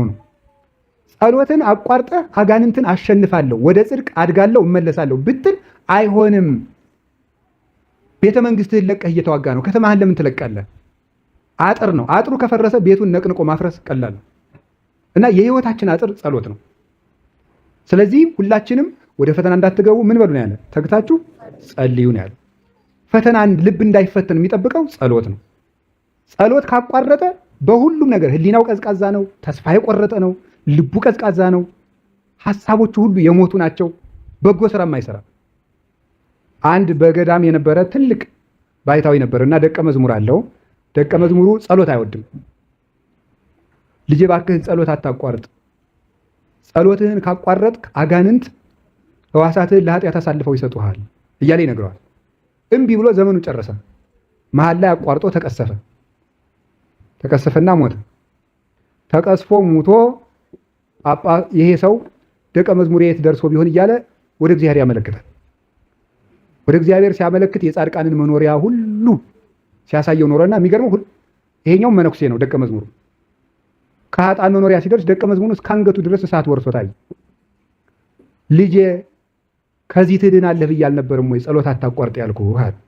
ምን ብሎ እንደመለስ ታውቃላችሁ? አባቴ በእኔ ይደንቃል፣ እኔ የቆምኩት ከጳጳሱ ላይ ነው በተነገረ። እንግዲህ ካልጸለዩ ጳጳስነት እንኳን አያድንም ማለት ነው። ካልጸለዩ ካልተጉበት የለም። ስንቱን ነግራቸዋል። ልብስ ስፌት ቤት አሁን ስትሄዱ የመነኮሳትና የጳጳሳት ልብስ የሚሰፋባቸው ቦታዎች አሉ። ቆባቸውን ገጭ አድርገው አሻንጉሊቶቹ ማለት ነው ካባ አድርገው እንደዚህ አድርገው ምናምን ስታዩ እንዲሁ ብር የሌላችሁ ሁሉ አሰፉ ነው የሚሏቸው መነኩሴ መስሎ ምናምን። አሁንማ እንዲሁ መስቀል ሁሉ እያደረጉባቸው ነው። ገብቷችሁ አላለ? የተረፈውን እናንተ አመስጥሩት። የልብስ ጽድቅ የለም ብዬ ነው። የለም አሻንጉሊቱ አሁን እያበጠረው አይደል? እውነቴን ነው እያበጠረው ነው። አሁን አሻንጉሊት ማለት ነው። ካልጸለየ አንድ ሰው አሻንጉሊት ነው። በቃ ነፍስ የለውም እንዴ። የነፍስ አለቃዋ እኮ እግዚአብሔር ነው። አለቃዋን እግዚአብሔር መላኬ ሕይወት ነው እኮ ነው የምንለው። ክርስቶስ እኮ የሕይወታችን ገዥ ነው። የሕይወታችን ራስ፣ የሕይወታችን አለቃ መሪያችን ነው። እሱ ያልፈቀዳት ውሎ እንዴት ብላ ትወላለች? እሱን ሳናስፈቅድ እንዴት ያለ ሌሊት ይታደራል? ስለዚህ እግዚአብሔርን አስፈቅደን መኖር አለብን። እምኀበ እግዚአብሔር ይጸንዕ ሑረቱ ለሰብእ፣ የሰው ጎዳናው ከእግዚአብሔር ከተነሳ ይቀናለታል ብሏል ቅዱስ ዳዊት። በጸሎት ከእግዚአብሔር ተነስተህ ከሄድክ ይከናወንልሃል። ከራስህ ተነስተህ ከሄድክ በራስህ ትጠፋለህ። ስለዚህ ከእግዚአብሔር የተጀመረ ነገር ከእግዚአብሔር ያደርሳል። ጸሎት ልብን ይጠብቃል። አሁን እግዚአብሔር ካስቻለን፣ እግዚአብሔር ቢረዳን ጸሎት ላለማቋረጥ ለራሳችን ቃል ብንገባ ጥሩ። እንደው ነገ ሰኞ ነው መቼም ሰኞ የሁሉ ነገር መጀመሪያ ነው። ሰኞ ጀምረን ቢሆን ነገ እንደው ውሃው ቢሰበሰብ ጥሩ። ውሃው ተሰብስቦ ነገ ጸሎታችን ላለማቋረጥ እስቲ እንትጋ። ከዛ ልባችን ይጠብቃል እግዚአብሔር። ከቃሉ ጋር ናችሁ? ከቃሉ ጋር ናችሁ? አዎ ይላችሁ። አቅም ያለው ሰው ሽፍታ ቢጠልበት ሽፍታው ጋር ጉሮሮ ለጉሮሮ ይገጥማል። አቅም የሌለው ሰው ምን ያደርጋል? ሽፍታ ቢይዘው አቅም የሌለው ሰው ሽፍታ ቢይዘው ምን ያደርጋል? ተናገሩ። ይጮሃል በሉ እንጂ እና አቅም ከሌለ ጩህ ነው። መጸለይ ማለት እኮ እኔ አቅም የለኝም እግዚአብሔር ወይ ድረስልኝ ማለት ነው። ሬሳ ያለህ ማለት እኮ ነው። ሰይጣን አንቆ ሊገለኝ ነው ማለት ነው። ጸሎት ማለት እኮ ጩኸት እኮ ነው። ስማኝ እግዚኦ ጸሎቴ እስመ ጸራይኩ ኀቤከ እኮ ያለው ነው። ወደ አንተ ጩኸ የለመንኩትን ዳዊቱ ልመናዬን ስማኝ። ጩኸት ያለው ዳዊት ጸሎቱን ለዚህ ነው። አቅም የለኝም አለመጸለይ ትዕቢት ነው። እኔ ለራሴ በቃሁት ነቃሁት ማለት ራሴን አሳድረዋለሁ እግዚአብሔር ሆይ አታስፈልገኝም እንደማለት ነው። መጮህ ደግሞ እኔ አቅም የለኝም እግዚአብሔር ሆይ አንተ መክትልኝ ነው። አውስኦሙ ቃለ ለለ ይጽእሉኒ አይደል ያለ? ለሚሰድቡኝ ለሚገዳደሩኝ ሰዎች እኔ መመለስ አይቻለኝምና አንተ መልስላቸው ነው። እግዚአብሔር እንዲመልስላቸው እኛ ወደ እግዚአብሔር እንጮሃለን። ይህን ያደረገ ሰው እግዚአብሔር በጸሎት ይጠብቀዋል። ጸሎት ልብን ይጠብቃል። ከቃሉ ጋር ናችሁ? እግዚአብሔር ከሁላችን ጋር ይሁን። ሶስተኛ ልባችን የሚጠብቅልን በርን መዝጋት ነው። እስኪ በሉ በርን ምን ማለት? መዝጋት። በርን መዝጋት ማለት ምን ማለት ነው? ሁር ህዝቤ ወባቤተከ ወእጹ ኆኅተከ ይላል ኢሳይያስ 26 ላይ ሲናገር፣ ህዝቤ ሆይ ወደ ቤት ምን በል ይላል። ቤት ያለው አሁንም ልብ ነው። ወደ ቤት ግባ፣ ደጅህንም ዝጋ ይላል። ወደ ቤት ግባ። ወአንተ ሰሶበ ትጼልይ በቤተከ ወእጹ ኆኅተከ፣ አንተ ግን ስትጸልይ ቤትህን ወደ ቤት ገብተህ ደጅን ዘግተህ ጸልይ ብሏል ጌታ ማቴዎስ 6 ላይ ሲናገር። ይህ ምን ማለት ነው? ወደ ቤት ግባ ማለት ወደ ልብህ ግባ ነው። ህዋሳትህን ሰብስባቸው ነው። ደጅን መዝጋት ማለት የማይረቡ ወሬዎች ወደኛ እንዳይገቡብን ማድረግ ነው። ልብን የሚያረክሱ ነገሮችን ከመስማት መጠንቀቅ። የደጅን መዝጋት አይንን መጠበቅ። ሚጦን ለአይንቴ ከመ ኢይራያ ከንቶ፣ አይኖቼ ክፉ ነገርን ከንቱ ነገርን እንዳያዩ መልሳቸው ብሏል ቅዱስ ዳዊት። አይኖቼ ከንቱ ነገርን እንዳያዩ መልሳቸው። አይን በአይን የሚገባው ልብን ያረክሰዋል። በጆሮ የሚገባው ልብን ያረክሰዋል። ልብን እንዳያረክሰው አይንን ጆሮን መጠበቅ፣ የሚያረክስ ነገር ከመስማት መጠበቅ ነው። የሚያረክስ ነገር በዚህ ውስጥ ከገባ ግን አባቶች ይሄን በሁለት መንገድ መስለው አስተምረውታል። አንደኛው በእሳት፣ ሁለተኛ እብድ በወረወረው ድንጋይ መስለው ያስተምራሉ የበረሃ አባቶች ሲያስተምሩ። አንድ እብድ ወደ ቤትህ ይወረውራል፣ ድንጋይ ይወረውራል። ወደ ቤትህ በበሩ ድንጋይ እየወረወረ ድንጋዩ ይከመድ ዝም ብለህ ብታየው ምን ይሆናል ይላል። በውጭ ቆመህ ዝም ብለህ አንድ ቀን ሲወረውርበት ዋለ፣ ሁለተኛ ቀን ሲወረውርበት ዋለ፣ ሶስተኛ ቀን ሲወረውርበት ዋለ፣ አራተኛ ቀን ሲወረውርበት ዋለ። አንድ ቀን ወረወረበትና ግማሹን ሞላው፣ በግማሹ ገብተህ ተኛ። ሁለተኛ ቀን ወረወረበት፣ ጥቂት ጠባብ አግኝተህ ተኛ። ሶስተኛ ቀን ወረወረበት፣ ሞላ። መጨረሻ ላይ እብዱ ከቤትህ ምን ያደርጋል? ያስወጣሃል። በሉ እንጂ ያስወጣ። እብድ የተባለ ማን ነው? ሰይጣንና የሰይጣን ሰዎች ወደኛ ጆሮ የሚወረውሯቸው ቃላት ናቸው። እነዚያን ዝም ብለህ ወደ ጆሮ ሲገቡ ዝም ብለህ የምታዳምጥ ከሆነ ከልብህ ትወጣለህ ነው። ድንጋይ ሞላው ማለት ቤቱን ድንጋይ ሞላው ማለት ልብ ውስጥ የማይረቡ ነገሮች ሞሉበት ማለት ነው። ሁለተኛ ስለዚህ ድንጋዩን መጀመሪያ ሲወረውር አውጣው ማለት መጀመሪያ እንደሰማ ሐሳብን አውጥተህ ጣል። ወይ አትስማ ወይ ደግሞ ስትሰማ ነገሩን እንደ ከንቱ እያይ ወዲያው ታው መልሰህ አታንሰላስለው ማለት ነው። ከንቱ ነገር ነው። ሁለተኛ ያየኸውንና የሰማኸውን ነገር እንደ እሳት አድርገው ይላሉ። ያየኸውን የሰማኸው ነገር ያየነው የሰማነው ነገር ወደ ምኞት ይቀየራል። ምኞት ወደ ተግባር ይለወጣል። ያየኸውንና የሰማኸውን ነገር እንደ እሳት አድርገው ማለት እሳት ድንገት ብትይዝ ምን ታደርገዋለህ? ድንገት እጅ ላይ ቢያርፍ እንደምታደርገው ወርውረው ነው። ወዲያው ብትይዘው ምን ያደርግሃል? ሳያቃጥል አይለቅህም። ክፉ ሐሳብም ወዲያው እንዳየህና እንደሰማህ ካላስወገድከው ከዋለ ካደረ ነፍስህን ሳያቃጥላት አይለቅህም። ስለዚህ እሳት ነውና ወዲያው አይተህ ሰምተህ ወደ ልብህ የገባውን ነገር ወዲያው አውጥተህ ጣል። ሽሽ ሐሳቡን። ለዚህ ነው ማሪሳቅ በቀዳሚ ጉየይ ወበካልእ ጉየይ ወበሳልስ ተንሥኦ ተቃተል ያለው። ይህን ሐሳብ ሽሸው። ስለዚህ በርን መዝጋት። እስኪ በርን መዝጋት በሉ ምን ማለት ነው? ክፉ ነገሮችን ከማየትና ከመስማት ምን ማድረግ ነው? መከልከል ማለት። ክፉ ነገሮችን ከማየትና ከመስማት ከቤት መውጣት። ዲና የምትባል ነበረች ኦሪት ዘጸአት ምዕራፍ 34 ላይ ያለች የያዕቆብ ልጅ ናት። እና እሷ ሳይቸግራት ብድግ አለችና ብድግ ብላ ከሰፈር ወጣችና ወጣ አለችና በሴኬም ያሉ ሰዎች በሙሉ አገኟት። ከወጣቶች ጋር ተሰብስቦ አንድ ወጣት ጠለፈና አስነወራት። ክብሯን አጣች። በዚህ ምክንያት ደግሞ ወንድሞቿ ሄደው ህዝብ አጠፉ፣ ገደሉ። ይቺ ዲና የምትባለው ነፍስ ከልቧ ወጣ የምትኮበልናት ማየትን በቃ የምትቅበዘበዝ ሁሉን ማየት ደስ የሚያሰኛል፣ ሁሉን መስማት፣ ሁሉን መነካካት ደስ የሚያሰኛል፣ ከሁሉም የምትወጥ ከሁሉም የምትደርስ እቺ ነፍስና ዲና ራሷም ነውር ውስጥ ገባች፣ ክብሯን አጣች፣ ወንድሞቿም ነፍስ ገደሉ። በዚህ ምክንያት አባቷ ያዕቆብ ድንኳን ነቅሎ ተሰደደ። በእኛ ምክንያት መከራ የሚመጣው ሁሉን ልየው ሁሉን ልስማው በማለታችን ምክንያት ነው። እንሞክረው ተብሎ የተጀመረ ነገር ነው መከራ ሆኖ ከሰዎች ልብ አልወጣ ያለው እንደ ቀላል የተጀመረ ነገር። ስለዚህ ሁሉን ከማየትና ሁሉን ከመስማት መቆጠብ። የማይረባንን ነገር ሁሉ ትምህርት ቤታችን አይደለም፣ ሁሉ መምህራችን አይደለም። መውጣት አለብን ከዚያ ከማይረባን መስማት፣ የማይረባንን ከማዳመጥ መውጣት አለብን። ከቃሉ ጋር ናችሁ? እግዚአብሔር ከሁላችን ጋር ይሁን። ደጅን መዝጋት ማለት ይሄ ነው። ቀጥሎ ምን ማለት ነው? የመጨረሻው ሁለት ሐሳቦች ብቻ ልናገር እንዳይመሽብን ማለት ነው። መትጋት ነው። እስኪ መትጋት በሉ እንጂ መትጋት። ይሄ ትጋት የሚባለው በስነ መለኮት ትምህርት ምን ይባላል? ዋችፉልነስ ይባላል። ዋችፉልነስ ማለት ንቁነት ማለት ነው። እስኪ ንቁነት በሉ።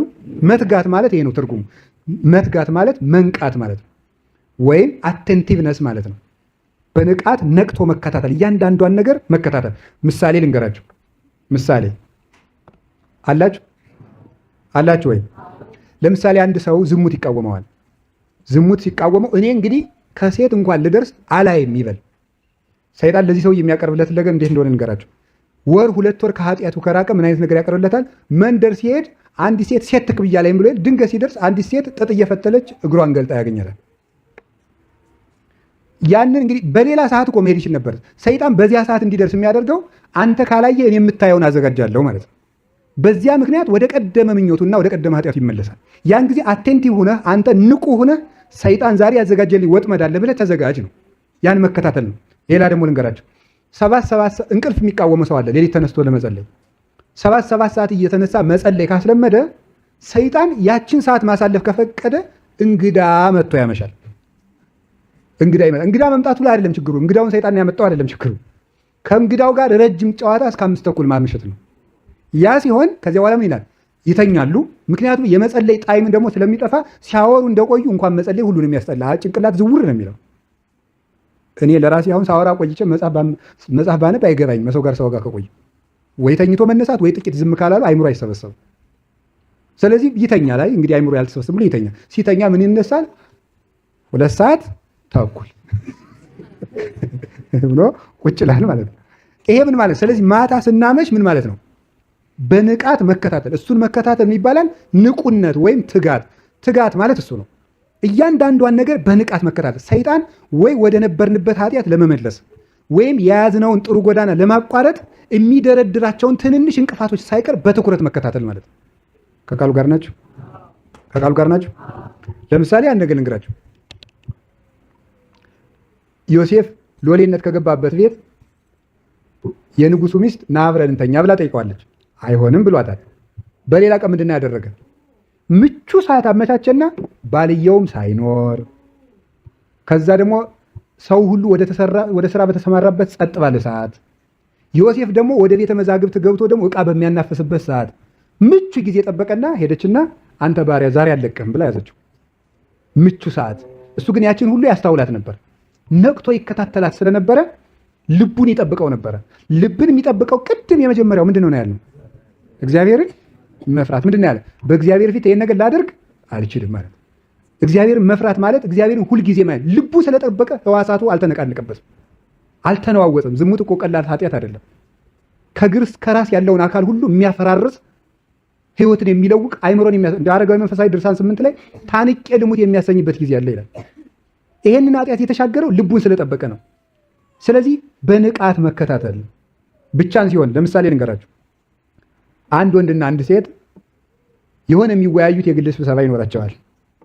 የግል ስብሰባ ሲኖር ማታ 11 ሰዓት ላይ እንወያይ ሲባል ሰውየው ስብሰባ ኑሮት እስከ ምሽት 1 ሰዓት ቆይቶ ይወጣና የስራ ባልደረቦች ከሆኑ እየመጣው ነበር እንዴት ላድርግ መሸው ደግሞ አምሽቼ ወጣው ሲላ አይ መቼስ ነገር ሪፖርት አቅርቡ ተብለን አንጂ እንወያይ ይባላል። ውይይቱ እስከ 4 ሰዓት ይቀጥላል። እስከ 4 ሰዓት ሲቀጥል ምን ይደረጋል? መቼስ እህትህ አይደለ ወደር እንጂ እሺ ወንድምሽ አይደለ ይልና ያትራል ማለት ነው። ሰይጣን ይሄንን ያስታውሰን። መጀመሪያ ከየት ጀምሮ መከታተል ነው? ስብሰባው ሲራዘም አሁን መሽቶ እንዲገናኝ ሲባል ከዚያ ቀጥሎ ውይይቱ ለስንት ሰዓት ይፈጃል የሚለውን አስቦ ሰይጣን ቀጥሎ የሚወልደውን ጭምር ማሰብ ምን ይባላል? ትጋት። እስኪ ትጋት በሉ። እሱ ትጋት ይባላል ማለት ልብን ነቅቶ መጠበቅ ማለት ነው። ይችን ነው ጌታ የማቴዎስ ወንጌል ምዕራፍ 24 ቁጥር 42 ላይ የነገረን ማለት ነው። ትግሁ እንከ እስመ ይታምሩ በአይ ሰዓት ይመጽእ እግዚእክሙ፣ ጌታችሁ በምን ሰዓት እንደሚመጣ አታውቁምና ሁልጊዜ ንቁ ያለ ለዚህ ነው። ሁልጊዜ ነቅታችሁ ተግታችሁ ጠብቁ። እቺ ትጋት ማለት እያንዳንዷን ሰዓት በአትኩሮት ማየት፣ ሰይጣን የሚያደርጋትን ነገር ሁሉ ማለት ነው። መጽሐፈ ሐዊ ላይ ቅዱስ ባስልዮስ ዘቂሳርያ ምን ብሎ ይናገራል? መነኩሴ ምንድን ነው ባይታዊ በማይጠቅም ርኅራኄ ይወድቃል ይላል። ሰምታችኋል? ባይታዊ በሉ በማይጠቅም ርኅራኄ ምን ይላል? ይወድቃል። የማይጠቅም ርኅራኄ ምንድን ነው? 30 ዓመት 40 ዓመት ከዘጋው ባይታዊ አንድ ሴት ትሄድና ጨንቋት ነው እኮ እሷም አባቴ ከጉድ ያውጡኝ ችግር ውስጥ ላይ ብላ ታለቅሳለች በሩ ላይ። እሱ ሴት አይቶ አያውቅም። መች እንዴት አደርጋለሁ የእግዚአብሔር እንግዳ አይደለች ላውጋት ብሎ ሲወጣ ችግር ማለት። ስለዚህ ምን ማድረግ ነው ያለበት? እሱ የፈለገሽም በይ ነው። ስለዚህ ላይ ማለት ለባይታዊ ምህረት አይጠቅመውም፣ ጭካኔ ነው።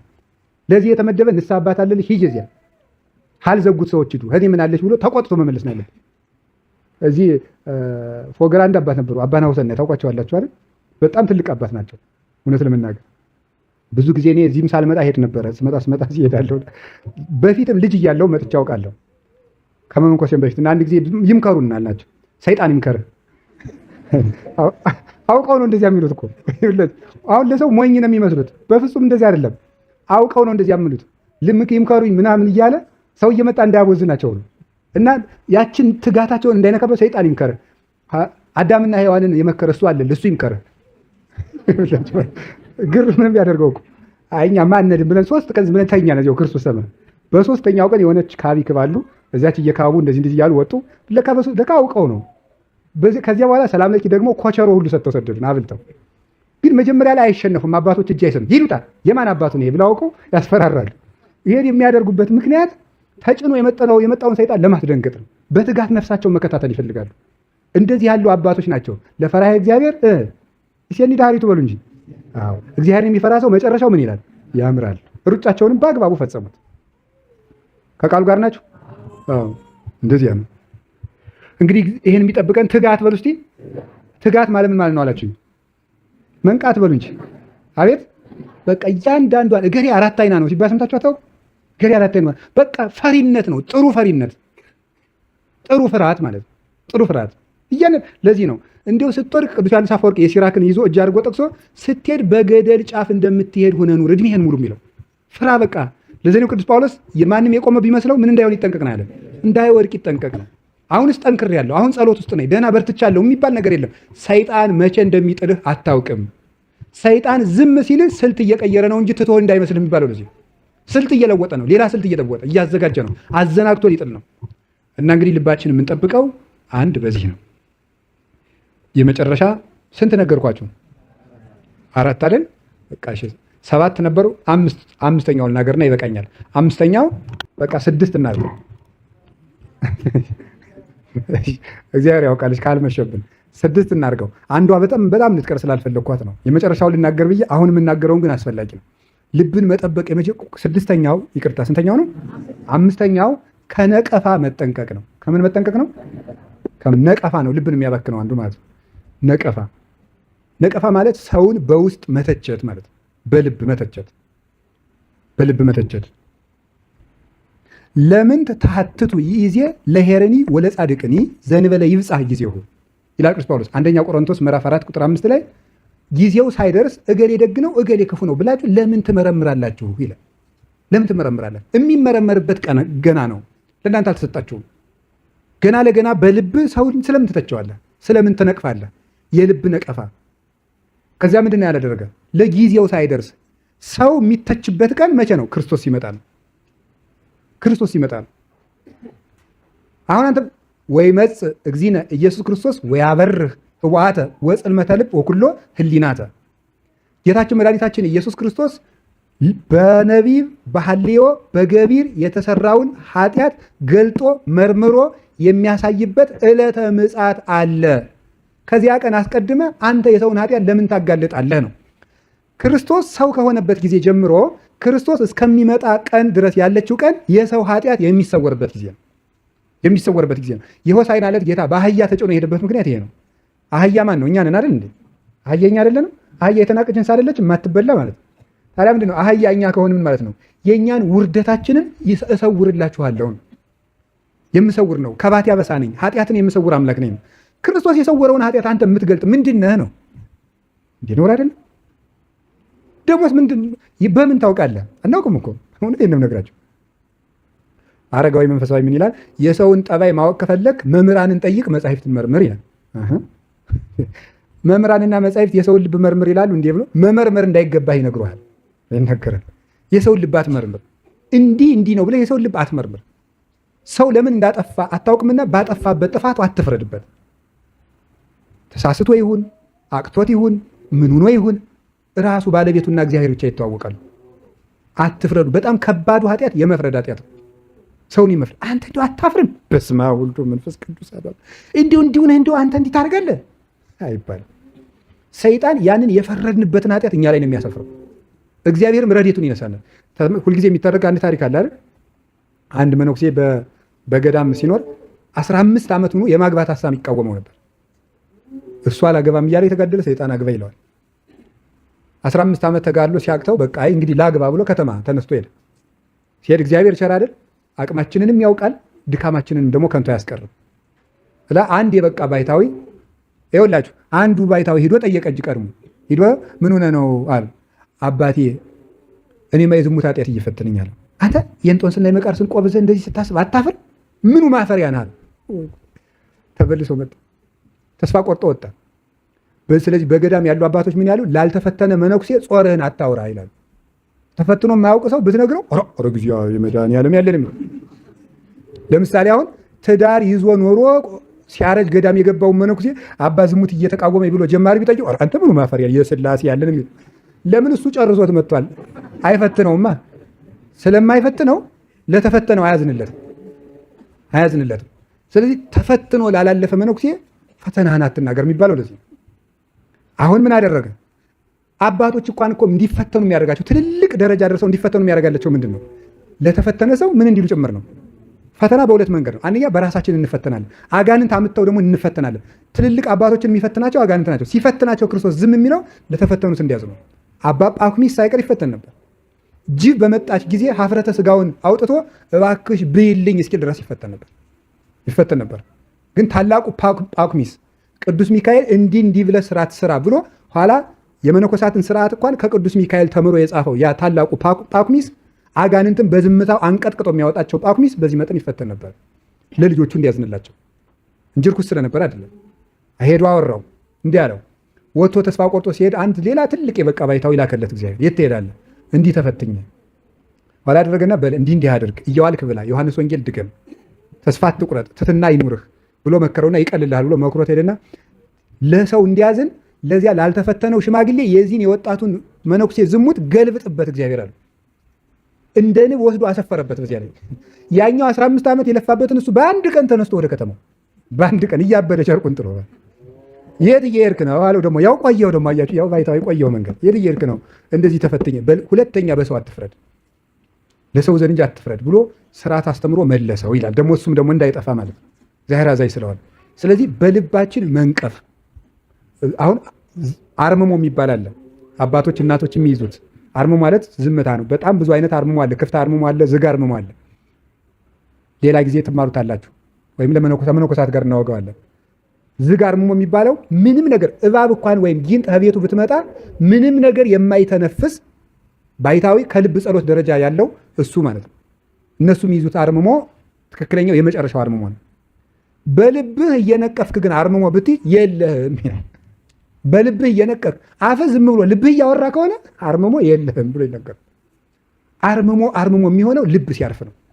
ልብ ሲያርፍ ነው እና በልብ አለመንቀፍ። ሌላው ቀርቶ ፊልክስዩስ እንደምናገረው እንኳን ለግሉ ለገዳሙ ስርዓት ብሎ እንኳን በልቡ የሚነቅፍ መነኩሴ አርምሞ ይፈርሳል ይላል። አይ ተሰብስበው እነዚህ አውደልዳይ ገብቶ ገዳሙን አበላሸው ብሎ እንኳን በልቡ ቢነቅፍ ለስርዓት እንኳን በልቡ ተቆርቆሮ በልቡ ከነቀፈ አርምሞ ይፈርሳል። ስለዚህ ልብን በልብ ነቀፋን ማስቀመጥ፣ በልብ መተቸት፣ ሰዎችን በልብ ማነወር ወይ ገልጦ መንገር ነው። ይሄ ከፍቶብሃል፣ የፈለገ ትልቅ ሰው ይሆን አባቴ ይሄ ከፍቶብዎታል፣ እናቴ ይሄ ከፍቶብዎታል ብሎ መንገር ነው እንጂ በልብ መንቀፍ የምንሰራውን ስራ ሁሉ ምን ይባላል? የተቀመመውን ሽቱ የሞቱ ዝንቦች ምን ይሉታል ነው የሚለው ሰሎሞን። ያበላሹታል፣ ያገሙታል። ጥቂት ዝንቦች አንድ ጋን ሽቱ ቢሆን 10 ዝንብ ከሞተበት ይበላሻል። ስለዚህ በልባችሁ አትንቀፉ። ነቃፊ መሆን የሰይጣን ነው። በልባችን መንቀፍ። ከቃሉ ጋር ናችሁ? ከቃሉ ጋር ናችሁ? እግዚአብሔር ከሁላችን ጋር ይሁን። የመጨረሻው ምንድን ነው ካላችሁኝ ተስፋ ይባላል። እስኪ ተስፋ በሉ። ተስፋ ልብን ይጠብቃል። አዎ ልብን ይጠብቀዋል። ሰባተኛው ፍቅር ነው። በቃል ደረጃ ብቻ ልንገራችሁ። ማሪሳቅ አንቀጽ 18 ላይ እንድትመለከቱት ብቻ ጠቁሜ ያልፋለሁ። ሰባተኛው ፍቅር ነው ልብን የሚጠብቀው። እስኪ ተስፋ በሉ። አቤት። ልብ የሚኖረው የት ነው ካላችሁ ልብ የሚኖረው ተስፋ ካደረገው ነው። ምሳሌ ልንገራችሁ። ስጋዊ ወሬ ላውራችሁ። ስጋዊ ወሬ አንድ ወንድ አንዲትን ሴት ሊያገባት ተጫጭተዋል። ልቡ ሁልጊዜ የሚኖረው ከየት ይመጣል? ከየት ነው የሚሆነው? አቤት። እንዲያገባት ተስፋ ካደረጋት ምን ሴት ዳር ተስፋው እዚያ ነው የሚወዛ ሌት ተቀን እሷን የሚያስመው ተስፋ የምታደርገው ነገር ልብህን ይዘዋል ይባላል። ተስፋ የምታደርገው ነገር ልብህን ይዘዋል። ስለዚህ ተስፋ ህዋሳት እንዲስተካከል ልብህን አስተካከል። ልብህ እንዲስተካከል ተስፋህን ሰው ተስፋ ካደረገው ነገር ላይ ልቡ ይኖራል። ሹመትን ተስፋ ካደረገ ሌት ተቀን ልቡ ከምን ጋር ምንድን ነው የሚያስበው? ባሉ እንጂ ጎበዝ። ብርን ተስፋ ካደረገ ልቡ ምን ሲያይ ነው የሚነቃ? አላርሙ ምንድን ነው ለዚህ ሰውዬ? ብር ነው የሚደውልለት። ወይ ካፕ የሚያደርገው ብር ሲደወል ብር ነው። እና ተስፋ ሰውን ይቀሰቅሳልና ተስፋህን አስተካከል ነው። እንጀራ ተስተካከል። እንጀራ ተስፋ ያደረገ ሰው ምንድን ያደርገው? ልቡ ከምንድን የሚኖረው? አቤት እንጀራ። አሁን ብዙ ሰው አብይ ጾም ሲያበቃ ምን ተስፋ እንደሚያደርግ ታውቃለች? ድግስ። ህማማቱ እንግዲህ መቼ ነው? ህማማቱ እሑድ ማታ ገባሪ። እሑድ ማታ ጀምሮ ሰው ምንድን ነው የሚያስበው? ማክሰኞ ሙክት እናርዳለን፣ እንትን በዚህ ሰዓት ይቀቀላል ነው የሚለው እኮ ማለት ነው። ልቡ ያንን እያሰብን የሚያደርገው ያሰብነው ነገር ልባችን ይይዘዋል። እስኪ በሉ አንድ ጊዜ ልባችን ምን ይለዋል? ይይዘዋል። ያሰብነው ነገር ልብን እንዴት እንደሚይዘው ተመልከቱ። ተመስጦን የሚያመጣው ተስፋ ያደረግነው ነገር ነው፣ የምናስበው ነገር ነው። እግዚአብሔር ላይ ልቡን የጣለ ሰው እግዚአብሔር ብቻ ነው የሚያስበው። ቅዱስ ዮሐንስ አፂር አይ እግዚአብሔር በአርአያውና በአምሳሉ ፈጠረን፣ ኋላ ደግሞ በደልነን፣ ወጣን፣ ከገነት ተባረርን፣ በኋላ ደግሞ በኖህ በአብርሃም በሎጥ በነቢያት መከረን፣ ሕግን ሰራለን። በዚህ መጽደቅ ቢሳነን ራሱ ሰው ሆኖ ሊፈልገን መጣ፣ ሰውን ሁሉ አዳነ፣ በደሙ ቀደሰ፣ የንስሐ በር ሰጥቶን ሄደ። ደግሞ እንደገና ደግሞ ሌላ መጽደቂያ ምንኩስና ያምጣ ወይ ግሩም እያለ ሲያደንቅ አንድ መነኩሴ ሲመጣና አጨበጨበ። አባ ምንድን ነው አለ። ቁና ይስጦኝ ብዬ ነው አለ። እዚያ ወጥቶ እሺ ብሎ ገባና አይ እግዚአብሔር ደግሞ እንደዚህ ያድርግልን ብሎ ቁናውን ረስቶ ስለ እግዚአብሔር ያስባል። ሁለተኛም አጨበጨበ። እሺ ቆይ ላምጣልህ ብሎ ገብቶ አይ እግዚአብሔር ስለ እግዚአብሔር ያስባል። ሶስተኛ ደግሞ ወጥቶ ደግሞ አሁንም ወንድሜ እኔ ስለ ቁና የማስብበት ጊዜ የለኝም ና ራስህ ገብተህ ውሰድ ብሎ ይዞት ገባ ወደ ውስጥ ማለት ነው። አይኑ እንዴት የት እንደሄደ ከዚያ ይሄ ሰው ቅርጫት ሰርቶ እሱን ሽጦ ነው የዕለት ጉርሱን የሚበላ። ዮሐንስ አጽር ገበያ ሂዶ ስለ ሚካኤልና ስለ ገብርኤል ነው የሚያስበው። ሚካኤልና ገብርኤልን ያያቸዋል። ባለ ቅርጫት ዋጋ ነገር ተባለ። ሚካኤልን ያቢ ወሚመ ገብርኤል ይላል። ሚካኤል ነው ገብርኤል ነው የሚበልጠው ይላል። አንተ ዋጋውን ንገረኝ። ሚካኤል ነው ሚካኤልን ያቢ ወሚመ ገብርኤል ይላል። ምኑ እብድ ነው? ሰው ሁሉ ጥሎት ተመልሶ መጣ። እሱ ይጨንቀዋል እንዴ? እግዚአብሔር ምግብ እኮ ነው። እግዚአብሔር ምግብ ያደርጋል። ተስፋ ያደረግነው ነገር ስለዚህ ጌታ ምን አለ? ሀባህሎ መዝገብክሙ ወየ ይሄሉ ልብክሙ፣ ገንዘባችሁ ባለበት በዚያ ምናችሁ ይኖራል አለ። በሉ እንጂ አቤት ልባችሁ ይኖራል። ሰው እግዚአብሔር ለምን ምጽዋት እንደምንመጸውት እንደሚያደርገን ታውቃላችሁ እንዴ? ምጽዋት ስንመጸውት ለማን እያበደርነው ነው? ስለዚህ ልባችን ከማን ጋር እንዲሆን ነው? ገንዘባችን ባኖርንበት በእግዚአብሔር እንዲሆን ልባችን ከእሱ ጋር እንዲጣበቅ ስጡኝ የሚለው እኮ ለዚያ ነው። አሁን ቆይ ለምሳሌ ከቃሉ ጋር ናችሁ? ከቃሉ ጋር ናችሁ? አዎ። ሰው እቃውን ከጣለበት ነው ልቡ የሚቀመጠው። ልቡ እቃውን ከጣለበት ይቀመጣል። እና ገንዘብ ስጡ፣ ለድሃ ስጡ፣ ለቤተክርስቲያን ስጡ። ለቤተክርስቲያን ገንዘብ ስጡ የምንለው ገንዘባችን የወደቀበትን ቦታ ስለማንረሳው ቤተክርስቲያን እንዳንረሳት። እግዚአብሔር ቸግሮት እንዳይመስላችሁ። አሁን እግዚአብሔር ሲሚንቶ ቸግሮት፣ ድንጋይ ቸግሮት፣ ጠጠር አሸዋ ቸግሮት ነው ከህዝቡ 10 ብር 20 ብር እየለመነ ቤተክርስቲያን የሚሰራው አይደለም። ቤተክርስቲያን ውስጥ ልባችን ሳንቲሟን ከጣልንበት ቤተክርስቲያን ልባችን እንዲኖር፣ በዚያ ደግሞ እግዚአብሔር ስላለ እግዚአብሔር ከኛ ጋር እንዲኖር ነው። ስለዚህ ገንዘብ ባለበት ልብህ ይኖራልና ገንዘብን ምንድን አለው? ሌቦች ከማይሰርቁት ቦታ ገንዘባችሁን አኑሩት። ልብህ ካለበት ከመንግስተ ሰማያት ገንዘብ ካለበት ከመንግስተ ሰማያት ልብህ አብሮ ይኖራል። ብፁዓን እሙንቱ እለ ይሁቡ እምዘቦሙ እስመ እሙንቱ ይሌቅህዎ ለእግዚአብሔር። ካላቸው ነገር የሚሰጡ ሰዎች ንዑዳን ክቡራን ናቸው፣ እነርሱ ለእግዚአብሔር ያበድሩታልና ይላል መጽሐፍ ምሳሌ ምዕራፍ 17 ላይ። ለእግዚአብሔር የሚያበድሩት ለእግዚአብሔር ካበደሩት ደግሞ ልብ በለ ገንዘብህን ካበደርከው ሰው ቤት ያንተ ልብ አለ። ለገሌ ሰው ሲሞት ለገንዘቡ ለገሌ 100 ብር አበድሬዋለሁ እንዳትረሳ፣ ለልጁ መዝግቦ ነው የሚያወርሰው። ገንዘቡ ካለበት ልቡ አለ። ስለዚህ ተስፋችንን እናስተካክለው። ተስፋችሁ ምንድን ነው? ከቃሉ ጋር ናችሁ? ከቃሉ ጋር ናችሁ? እና በነገራችሁ ላይ አሁን ይሄ ያስተማርኳችሁ ትምህርት ዜና አበው ላይ በጣም ብዙ ዜና አበው ነው ያለው። ስለ መነኮሳት የተሰጠ ትምህርት ነው። መነኩሴ ሆይ ልብህ እግዚአብሔርን ብቻ ማሰብ እንዲችል ተስፋህን አስተካክል ይላል። እስቲ ተስፋህን አስተካክል በሉ። ተስፋህን ምን አድርግ ነው? ወደ ምን ነው የምናደርገው? ወይ ዜኔ አሁንስ ቢሆን ተስፋ የማን ነው? እግዚአብሔር አይደለምን? ውስጥ እዴካ ማሐፅን ነፍሴ ነፍሴን በእጅህ አደራ እላለሁ ነው። አዳንካትም፣ መገብካትም፣ አስራብካትም፣ አለበስካትም፣ አራቆትካትም አንተው ነህ። ግድልካትም አዳንክም ነፍሴ ባንተ እጅ ናት ብሏል። ሁሉን ለሚችለው ሰፊ እጅ ላለው ለእግዚአብሔር እጅን መስጠት ትልቅ ነገር ነው። አልቦ ዘይሃይደን የሆነ ምድዬ በጎቼን ከእጄ ነጥቆ የሚወስዳቸው የለም ብሎ ዮሐንስ ወንጌል ምዕራፍ 10 ላይ ነግሮናል። የታመነ ጠባቂ ነው። አቃቢነ ዘይማስን የምንለው በኪዳን እንደዚህ ነው፣ የማይለወጥ ጠባቂያችን። አሁን የካህናቱ ተስፋ ማን ሆኗል? እግዚአብሔር ሆኗል? የለም። የዲያቆናቱ ተስፋ ምን ነው አሁን? እግዚአብሔር ወይስ ብር? 10 ሺህ ብር የሰጠችን ሰው የምንፈራትን ያህል እግዚአብሔርን አንፈራው። እግዚአብሔር መፈራቱ ቀርቶ ሰው ነው የሚፈራው። እና ተስፋችሁን እግዚአብሔር አድርጉት። እግዚአብሔር ተስፋ ነው። ተስፋ ደግሞ መንፈስ ቅዱስ ነው። ጽንሑ ተስፋው የአብን ተስፋ ምን ብሎ ነው ያለን? ጠብቁ። የአብ ተስፋ ማን ነው? መንፈስ ቅዱስ። ዛሬ መንፈስ ቅዱስ የወረደበት ቀን ነው። ቀድሞ የመጀመሪያ ለሐዋርያት መንፈስ ቅዱስ የወረደላቸው ግንቦት 18 ነው። እና መንፈስ ቅዱስ ተስፋ ነው። ትቶኛልም አትበሉ። አሁን ይንፈቅድ በእንተ መንፈስ ቅዱስ ትኩኑ አብዳነ። ወንድሞቻችን ስለ መንፈስ ቅዱስ ሞኝ አትሁኑ። መንፈስ ቅዱስ አብሯችሁ እያለ ታምር ሲያደርግላችሁ ስላላያችሁ ትቶኛል አትበሉ ማለት ነው። ትቶኛል አትበሉ። በእናንተ ላይ ገቢረ ታምራት ስላልተደረገላችሁ መንፈስ ቅዱስ ከኔ ጋርማ የለ አትበሉ። መንፈስ ቅዱስ አብሯችሁ አለ። መንፈስ ቅዱስ ሰዎችን አይተውም። ተስፋ አድርጉት። ወከንቱ ተአምኖ በሰብ በእግዚአብሔር እንገብር ኃይለ። በሰው መታመን ከንቱ ነው፣ በእግዚአብሔር ኃይል እናደርጋለን። ወውቱ ያስሮም ለለ ይሳቅ ይሆነስ። መከራ የሚያጸኑብንን እሱ ያዋርዳቸዋል፣ ያጎሰቆላቸዋል፣ እሱ ይይዛቸዋል። እግዚአብሔር የታመነ ረዳት ነው። የታመነ ረዳት፣ የማይጠረጠር ወዳጅ፣ ስንለወጥ የማይለወጥ ሰኞ ንጹሕ ሆነዋል ልውደዳቸው፣ ማክሰኞ ረክሰዋል ልጥላቸው የማይል ደግ ወዳጅ፣ ሲወዱት የሚወድ ሲጠሉት የሚጠላ ወዳጅ ሞልቷል። እየጠላ ነው የሚወደን ግን እግዚአብሔር ነው። እሱን ተስፋ አድርጎ ተስፋችን ካስተካከልነው ልባችን በሙሉ ወደ እሱ ያርፋል። ልብን የሚያሳርፈው እግዚአብሔር ነው። ተስፋ ያደረግነው ነገር ሁሉ አሁን የለም፣ ልባችን ከመባከን ውጭ ማለት ነው። አሁን ኢትዮጵያን ማንም ያድናት? ካለብን መከራ ማንም ያወጣን ሁሉ ይባክናል። ለዚያ እኮ ነው ሰው እንትኑ ይሄ የሚዲያ ሰዎች ሁሉ የሰውን የጭንቀት ሳይኮሎጂ ስላወቁበት ወሬ እያመጡ የሚበትኑበት ዝም ብሎ እንትን ዋናው ተገደለ የሚል ዜና እንትን ይላል።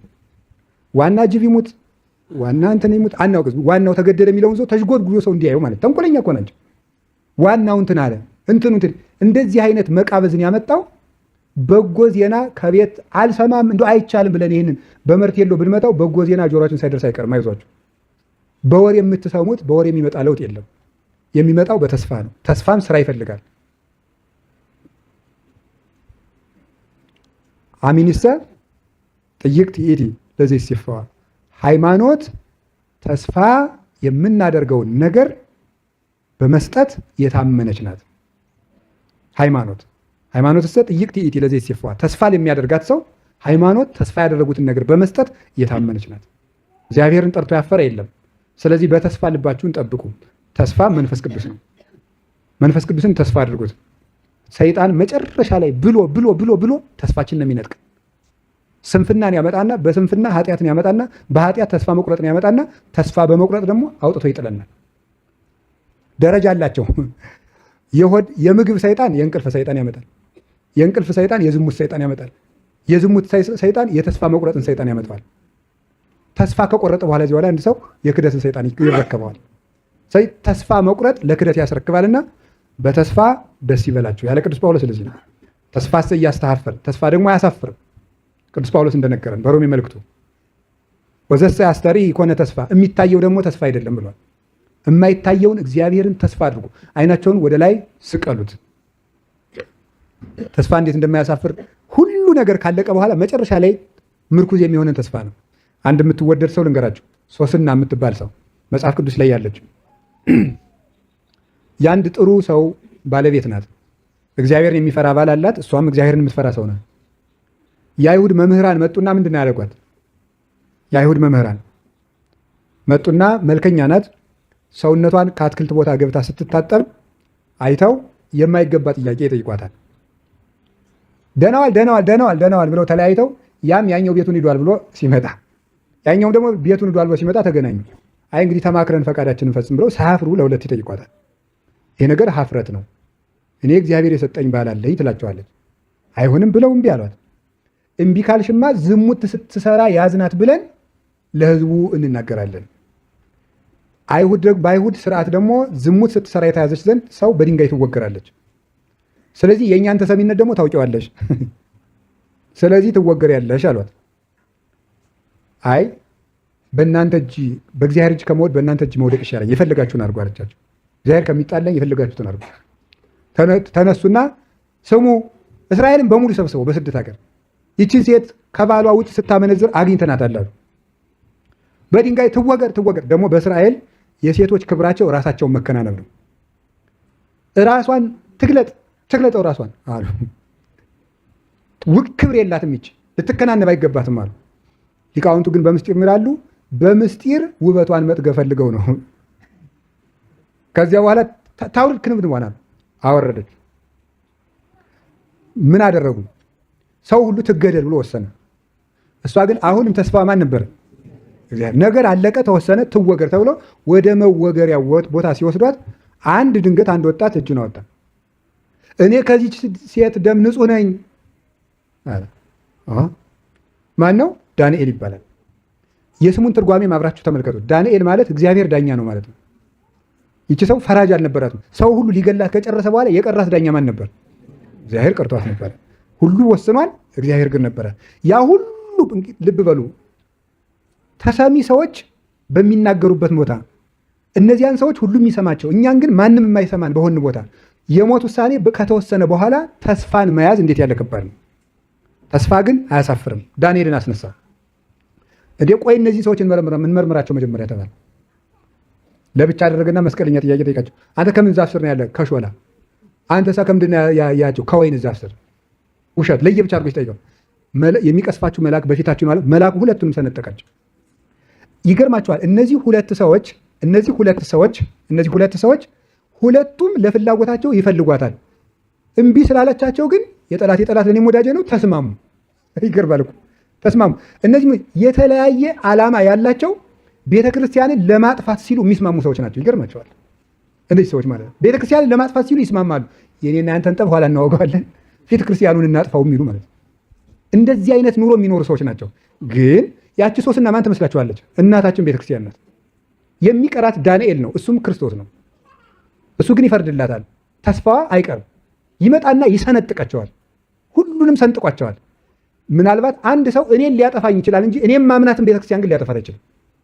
እግዚአብሔር ሳይፈርድበት አይቀርም። ክርስቲያንን ማጥፋት ይቻላል እንጂ ክርስትናን የሚያጠፋው የለም። እኛ ግን ወይ በኃጢአታችን ወይ በስንፍናችን ልንጠፋ እንችላለን። ስለዚህ ተስፋችን አስተካክለን ቀዝቃዛ ሳንሆን አሁንማ ምን ሁሉ ነገር እኮ ምን የቀረን ነገር አለ እንዲሁ ምኑን እናደርገዋለን አትበሉ። አሁንስ ተስፋ የማን ነው በሉ። እግዚአብሔር አይደለም ምን በሉ። አሁን ስታዩት ለሀገራችን ለቤተክርስቲያናችን ሁሉ ነገር ዝም ብሎ ቅጥ ያጣ ነው። ይሄ እንዲሁ አንዳንድ እንዲሁ ሁሉ አካሉ ደቆ ምኑን ይዤ ላንሳው የሚባል ሸክላ ቃል ታውቃላችሁ? እንደዚህ ማለት ነው። ሁሉ ነገራችን ደቆ እንደው ምኑን ዘን እናንሳው? ኢትዮጵያ ምኗን ዘን እናነሳት? የቀራት ተስፋ ግን አንዳለ እግዚአብሔር ነው። በሱም አምናለሁ። እግዚአብሔር ኢትዮጵያን አንስቶ እንደሚያሳየን መድኃኔዓለም የቤተክርስቲያንን መከራ አያሳየን፣ ልባችን በተስፋ ይጠብቅልን። በዘመነ ሰማዕታት ጊዜ ሰማዕትነት ሲመጣ ትልቁ ከባዱ ነገር ልብን ከፍርሃት መጠበቅ ነው። ልብን ከፍርሃት የሚጠብቀው ተስፋ ነው። 3 ደቂቅ ከሳት ሲገቡ የጠበቃቸው ምንድን ነው? ተስፋ በሉ እንጂ ምንድን ነው ያሉት? ለዚህ ጣዖት የማሰግዱ ከሆነ እገላቸዋለሁ አላቸው። አንተንም እኛንም የፈጠረ አምላክ አለን ያድነናል፣ ባያድነንም ግን አንሰግድም ማለት ተስፋ ነው። እሳቱ ውስጥ ጣላቸው። እሳቱ ሲገቡ ግን ደረሰላቸው። ተስፋ አያሳፍርም። ኢዮብን ከቁስሉ የፈወሰው ተስፋው ነው። አያችሁ ሰዎች እየመጡ እንዴት ተስፋ እንደሚያስቆርጡት ግን ታውቃላችሁ? እየመጡ ከዚህ በኋላ እንዲሁ ይሆናል ብለው ነው። ይሁን እስቲ በል እስቲ እናቴ በል እንዲሁ ተስፋ ማስቆረጥ ግን አይሁንብኝ ይላል ደግሞ መልሶ። እንዲሁ እኮ ይገርማል እኮ ይሳካ ብለህ ነው በል። ሚስቱ እንዴት ተስፋ ታስቆርጠው እንደነበረ ተመልከቱ። ከብቶቹ አለው። ከዛ አስቀጥሎ ምንድን ነው ያለው? ልጆቹ። ሰይጣን እንዳደረገ ታውቃላችሁ? በትርጓሜ አባቶች ሲያስተምሩ ከመጽሐፍ ኢዮብ ላይ አይደለም ሲተረጉም በትውፊት ያገኙ ሲተረጉም ምን ይላል? ኢዮብ ከብቶቹ ካለቁ በኋላ ሰይጣን ማለዳ ልቅሶ የሚደርስ ሰው መስሎ መጣ። ኢዮብ ደህና አደርክ እግዚአብሔር ይመስገን፣ ይሄን ሁሉ ሀብት ፈጅቶብህ እግዚአብሔር ይመስገን ትላለህ? ከብቶችን እኔ የፈጠርኳቸው እንዲህ አለ። ልጆቹ ሞቱ። ጭራሽ በሁለተኛው ቀን ራሱን ተላጭቶ መጣ፣ ፊቱን የነጨ ሰው መስሎ። ኢዮብ ደህና አደርክ እግዚአብሔር ይመስገን፣ አሁንም እግዚአብሔር ይመስገን ትላለህ? ልጆችን እኔ የፈጠርኳቸው እንዲህ። ሰውነቱን በሙሉ በቁስል አነደደበት። አባቶቻችን በትውፊት ሲተርኩ ትሎቹ እንኳን እየወደቁ ሲንጠበጠቡ እግዚአብሔር የሰጣችሁን ጸጋ ኑ ብሉ እንጂ እያለ ትሎቹን እየለቀመ ከቁስሉ ላይ ያስቀምጣቸው ነበር። እንዲህ ሲያደርግ ሚስቱ ምን እንዳለች ታውቃላችሁ? እግዚአብሔርን ከዚህ በኋላ እዚህ በላይ ምን ሊያደርግህ ነው የምታመሰግነው? ባረኮ ወሙት፣ እግዚአብሔርን ስደብና ሙት አለችው። አንቺ ከሰነፎች ሴቶች እንዳንዷ ነሽ። የእግዚአብሔርን በጎ ነገሩን ደስ ብሎ እንደምንቀበል ክፉ ነገሩንስ ደስ ብሎን አንቀበልም? እንዲህ አለ። ወዲያው እግዚአብሔር ምን እንዳለ? እግዚአብሔር በደመና ላይ ተገለጠና አነጋግሮ ኢዮብ በዮርዳኖስ ታጠብ ትድናለህ አለው። መጽሐፈ ኢዮብ ምዕራፍ 42 ላይ አለ። በደመና ላይ ያነጋገረና ሄድ ተገለጥ ታጠብ አለው። ተፈወሰ። ያቺ ደመና ማርያም ናት ይላል አባ ጊዮርጊስ። ተፈሥሒ ማርያም ለኢዮብ ደመናሁ ይላታል። የኢዮብ ደመና ማርያም ደስ ይበለሽ። ኢዮብን በደመና ተገልጦ ቁስሉን ፈወሰው። ያ የቆሰለ ኢዮብ የአዳም እርግማንና መከራ ምሳሌ ነው። በእውነተኛይቱ ደመና በድንግል ማርያም ተገልጦ የአዳምን ቁስል ክርስቶስ አድኖታል። ስለዚህ ወገኖች ልጆቹንም እጥፍ፣ ከብቶቹንም እጥፍ፣ በጎቹንም እጥፍ፣ ግመሎቹንም እጥፍ አድርጎ ሰጥቶታል። ተስፋ ማለት ይሄ ነው። ተስፋ የሌለው ሰው በሚበላውና በሚጠጣው ነገር ብቻ እየተደሰተ ዘመኑን ይፈጃል። በሚበላው በሚጠጣው በሚያገኛት ነገር ብቻ እየተደሰተ ዘመኑን ይቆጥራል። ተስፋ ያለው ሰው ግን ተስፋው እግዚአብሔር ነው። ተስፋችሁን ምድራዊ ካደረጋችሁት የምድሩን ነገር የሚፈልገው ብዙ ሰው ስለሆነ ስለሚነጥቃችሁ በሱ መደሰት አትችሉም። ይፈልገዋል ያኛውም ሹመት አንተ ብትፈልግ ሌላ የሚፈልግ ስላለ ይነጥቅና ያስከፋል። እግዚአብሔርን ግን የሚነጥቅህ የለም። እግዚአብሔር ትክክለኛው እውነተኛው ተስፋ ነው። ተስፋ ልብን ይጠብቃል። አጥብቀህ ልብህን ጠብቅ፣ የህይወት መውጫ ከእርሱ ነውና። ልባችንን ይጠብቅልን እግዚአብሔር። ስብሐት ለእግዚአብሔር። ይቆየን።